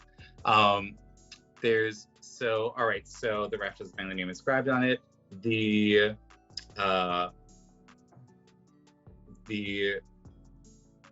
rafts are typically beautiful and gorgeously constructed. Are they going to be able to get a raft down this river if there's rapids? So what I'm thinking right now is that for this first part, which is not manned, these are not manned vehicles, right? Like this is essentially like, my guess would be that if you were going to create something like this, what you'd want to do is you'd want to create something that's spherical and has the lantern sort of in the center of it. Okay. That would be able to float and survive being bounced around, right? There's so it would need to be strong, it would need to be flexible, and it need to be you know floating. There's and when it gets, I want to say that it's like the first like 10 like families or something whose lantern makes it actually past, you know, the finish line, get some sort of, you know, delightful thing where it's like, because they've been, obviously this means that Dra has chosen them, you know, that they, Right. you know, so, oh my gosh, that, I would love this. The matriarch of each of those families gets to go live at the temple for a year and is just taken care of by the priests. That there's in this land where the land is harsh and like you're like everything is sort of all about survival. The idea of having an entire year where you don't have to worry about anything, I think would be an astonishing reward that would really make the families work real hard to make sure that this would be a real event, you know, for everyone. Right. So if they're not paddling, they're just putting it on the river and going, it's going to move at the speed of the water of the river, and so that's going to increase the amount of time it takes dramatically, right? The Amazon flows at 1.5 miles an hour. Yeah. If you're talking 300 miles that's 200 hours. Yeah. So it's like 10. So it's what, like 9 days, 8 days. So let's say like 10 days. Yeah, 9-10 days. So let's say that it typically takes a week. So what they do is, the first thing you do is you release. So it's let's say that it's a 2-week festival every year. They don't have a lot of festivals. They've got this big festival, right? Okay. So every year it's a 2-week festival. You get there, there's a big feast on opening night, and then everybody puts their things into the waters, right?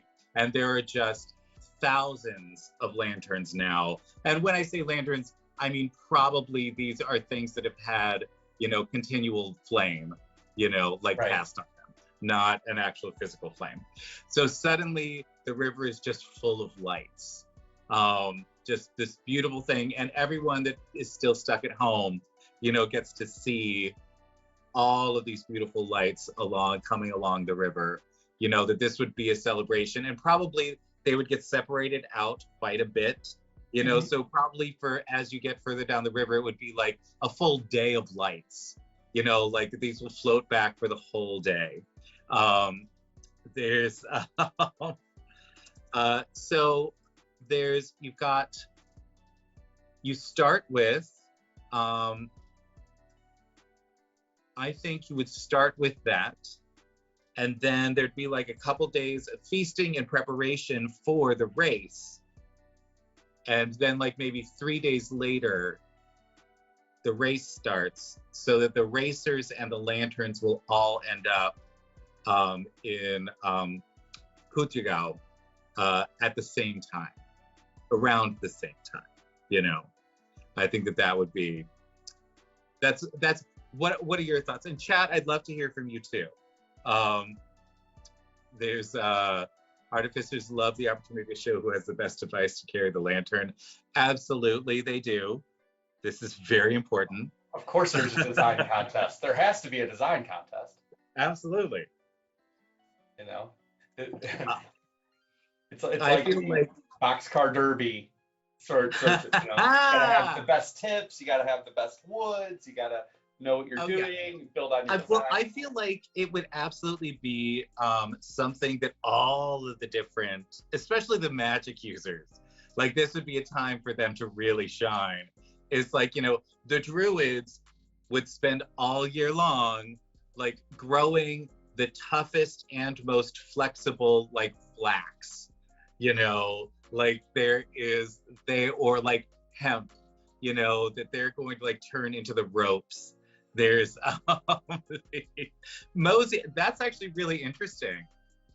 The idea that that's like there's actual like secret messages that go down the river on these rafts and stuff. How about I could almost see perhaps they playing off of Mosey, they put a prayer or a wish in the raft, and if the raft survives and the flame is unextinguished all the way to the end, it's considered a blessing to the family. Yeah. That there's a chance that they will see their prayer answered in the next year. Ooh, I love that. Each small rouse has another rouse which typically be constructed. Took it from you, Mosey. They each have a prayer inscribed on them that is a devout wish of the family. If their lantern survives the river and its light is unextinguished, then they can expect their prayer to be answered within a year. I love that.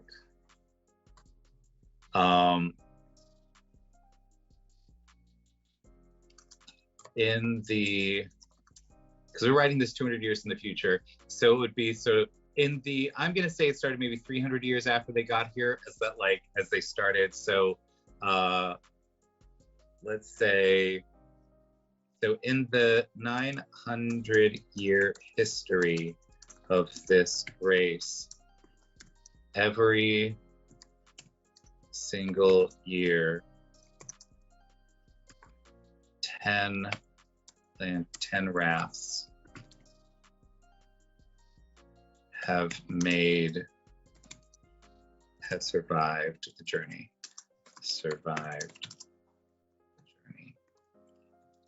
So every year there are, and I'm gonna say, like, because this is a divine thing backed by an actual God, that every year the 10 prayers are answered without fail. So it's not just that it might happen, that your prayer is going to be answered, that this is a thing, this is a way to make something happen. You just have to be, but every year it's literally 10. Like, it's always 10. So 10 families always get their prayer. And every year that it's only 10, I feel like that would just make the myth grow more and more and more and more and more, So I'm very curious to see what happens next year, because the vast majority of this country has been wiped out by undead and warforged. So I'm going to be very curious to see what that looks like next year. Would any of you in chat like to go over to the festival of Fredadra? Because I think it sounds delightful. Hot springs and feasts and competitions, and I think it would be delightful, Let's see then.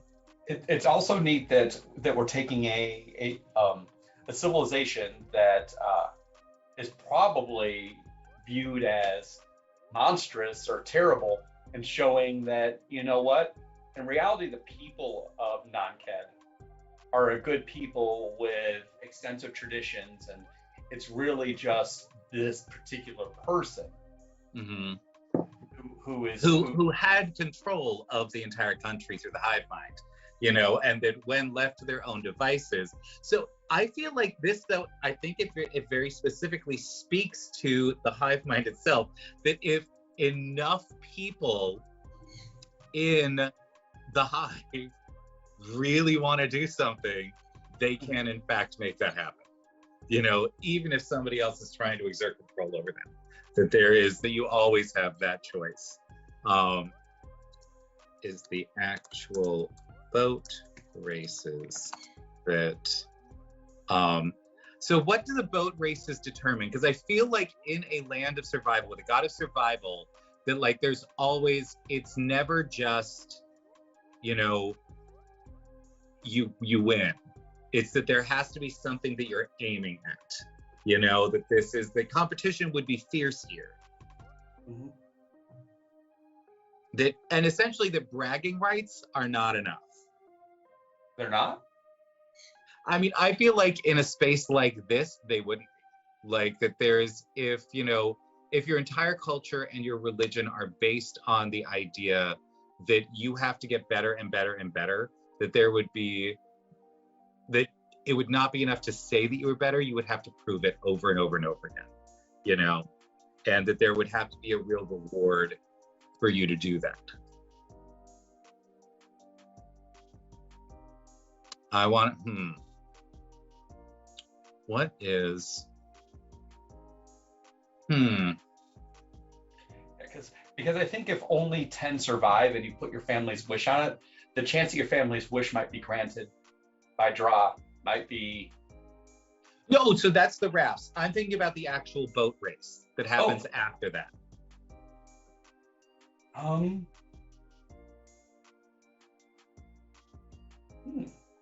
Food? Ooh.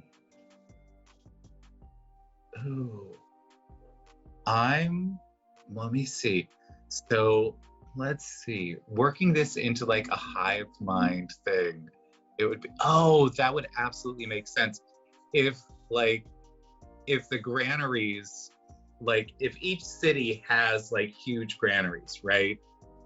And if your champion wins the boat race, you get to have your granaries filled up first.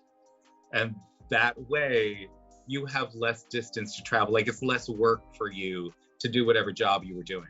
That your champion actually helps the entire city by winning this. I feel like something like that would be delightful. That end at the ocean. Each community sends their best to compete. The winner gains the right to determine where the food stores for the country are located in that year. I feel like it would be something that people would be really cheering, because it would be like, I just have this image now of like an entire city waiting to hear the results, and everybody's got like these heavy baskets, you know, and if your city wins, that means you only have to go a couple blocks with these heavy baskets. But if your city loses, you might have like 100 miles that you have to drag this. So it's not only that your city gets a reward, it's every other city gets a punishment, you know? And it's like, I love it. Oh my God. Hi, Alec. How are you?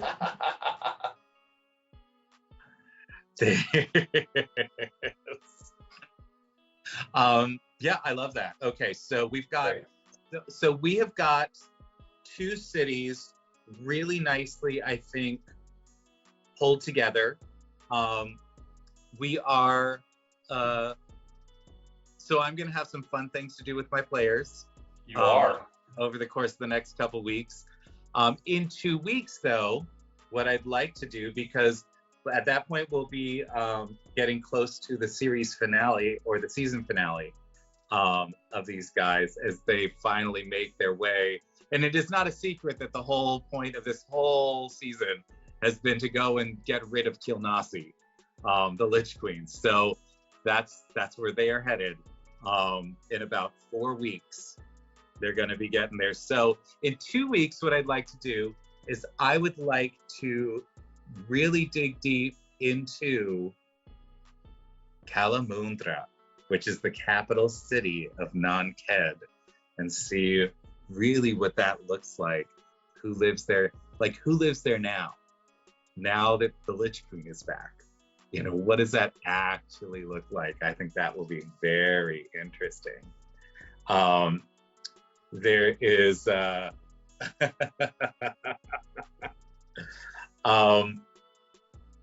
there's I think that'll be absolutely fabulous. So I feel like that is a good stopping place. We have created a couple of fabulous cities. We've got a new festival, like the religion is being fleshed out, all that kind of stuff. Is there anything that you feel like we've sort of missed in all of this? Some like any holes that we need to plug?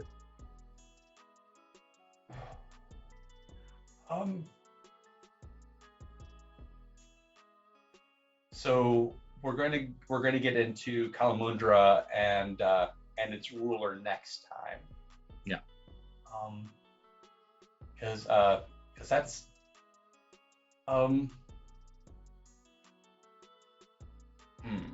and in the next adventure, you said they are going to be, as I'm trying to remember, is it Bragidra or is it They're in Kutyagal. Kutyagal right now.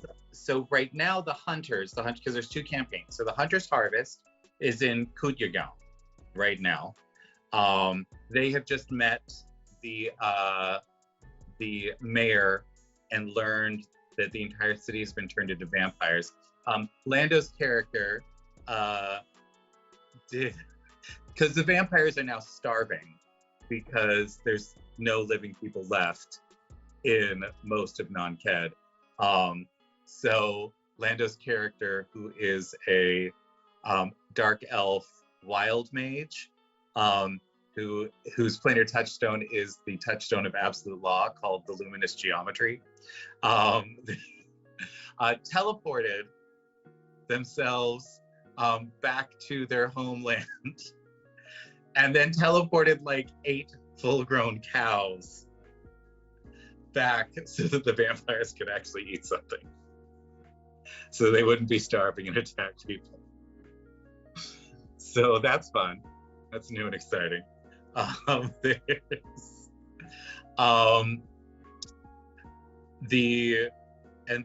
The Delver's Dream. God, where is Delver's Dream? Lando, where's Delver's Dream right now? Duopolis. They are, wait, I thought we left Duopolis. Oh. So we, so yeah, they're still in, yeah, we did. Lando, you are lying to me. You are lying. You're trying to wreck my brain more than it's already broken. You're in the, they're in the mountain pass on their way to Kalamundra. They've just fought through an entire horde of zombies and Warforged, and are now about to face down a fabulous woman who is she's a blue-skinned tiefling who works for Mephistopheles, and this is the first. I feel like it'll be the first real. It's not the first person they've met, evil person that they've met with a planar touchstone, but this one, her planar touchstone is the Heart of the Sea, which is the Elder Water Elemental. So that should be very interesting. Bow vamps.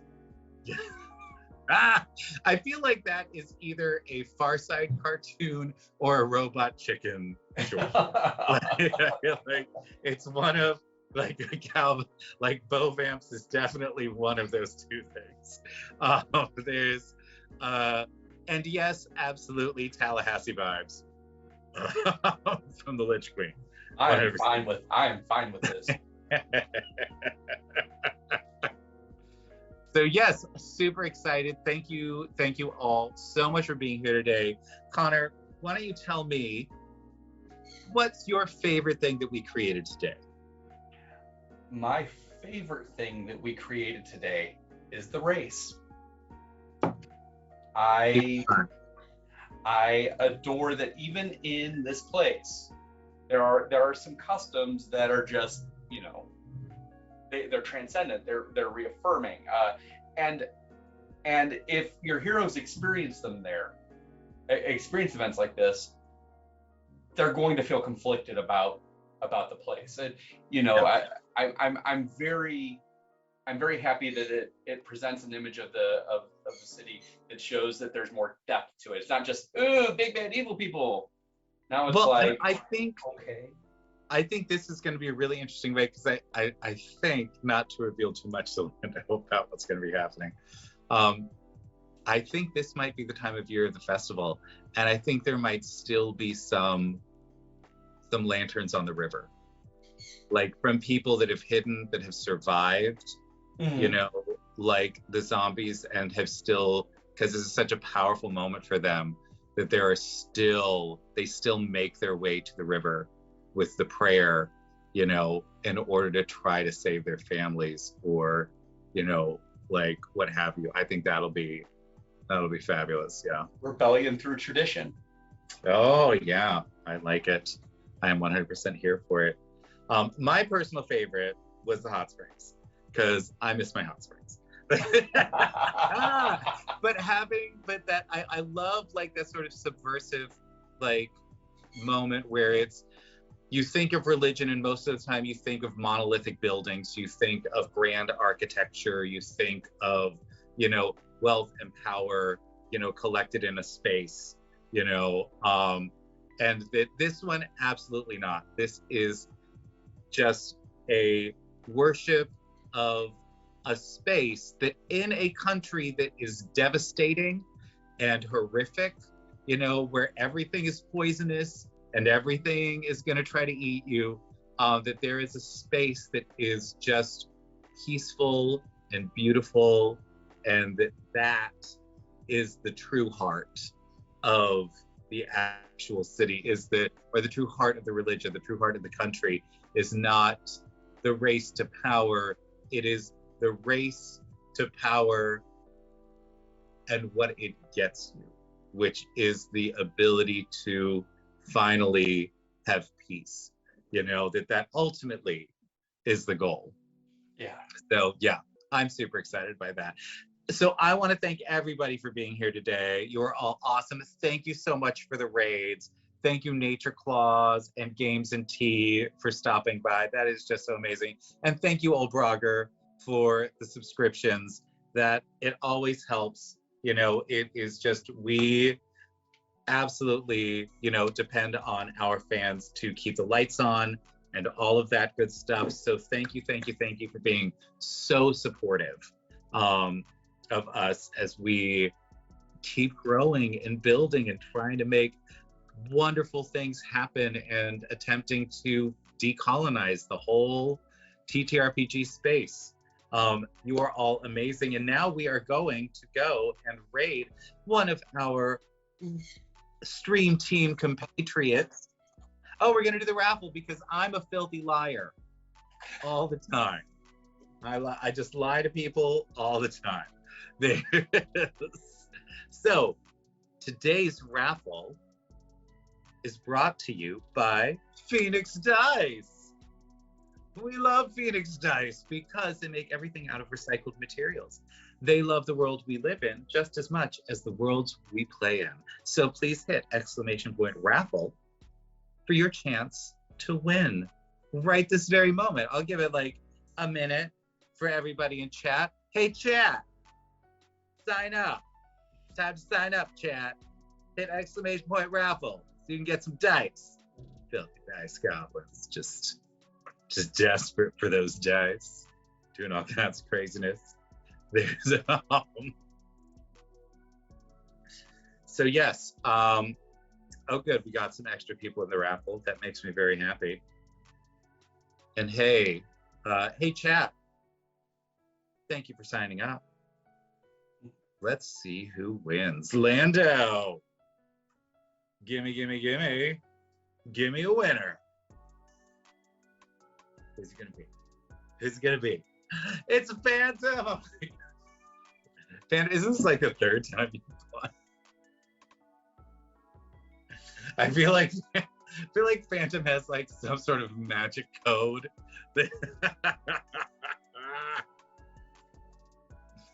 Absolutely. The good news is, congrats, Phantom. If you didn't win, though, in 2 weeks we'll be back, and you can again enter for a chance to win. You can enter in 2 weeks. You can also enter on Tuesday at 4 p.m. Eastern Time as we see what's going on with the Hunter's Harvest campaign. 11 a.m. on Wednesday as we see what's going on with the Delver's Dream campaign, or on Friday. This week is going to be, come and join us this coming Saturday, where we are going to be doing 12 hours of games as a fundraiser for the Foundation for Inclusivity in Gaming. We're going to be doing 12 hours of games. All of them are going to be written from our games that were written on our Magnificent Mythology stream. So Call Me They and Dungeon Glitch, we're going to be playing their games that if you were watching, you can see how this actually plays out in real life as we are now taking it from the theory to the final product to play some fabulous games. So yes, you can join us Tuesday, Wednesday, Friday, or Saturday this week if you want them dice. You want them crunchy dice. So Phantom, please send me a little note on Discord and I will connect you and we can have some fabulous dice sent your way. But we're also now going to raid into our fabulous friend Sensei Suplex. So it is Boss Week over on their channel where all week long they are fighting boss monsters. Yay! So get ready for some crazy combat and we will see you over there. Mwah!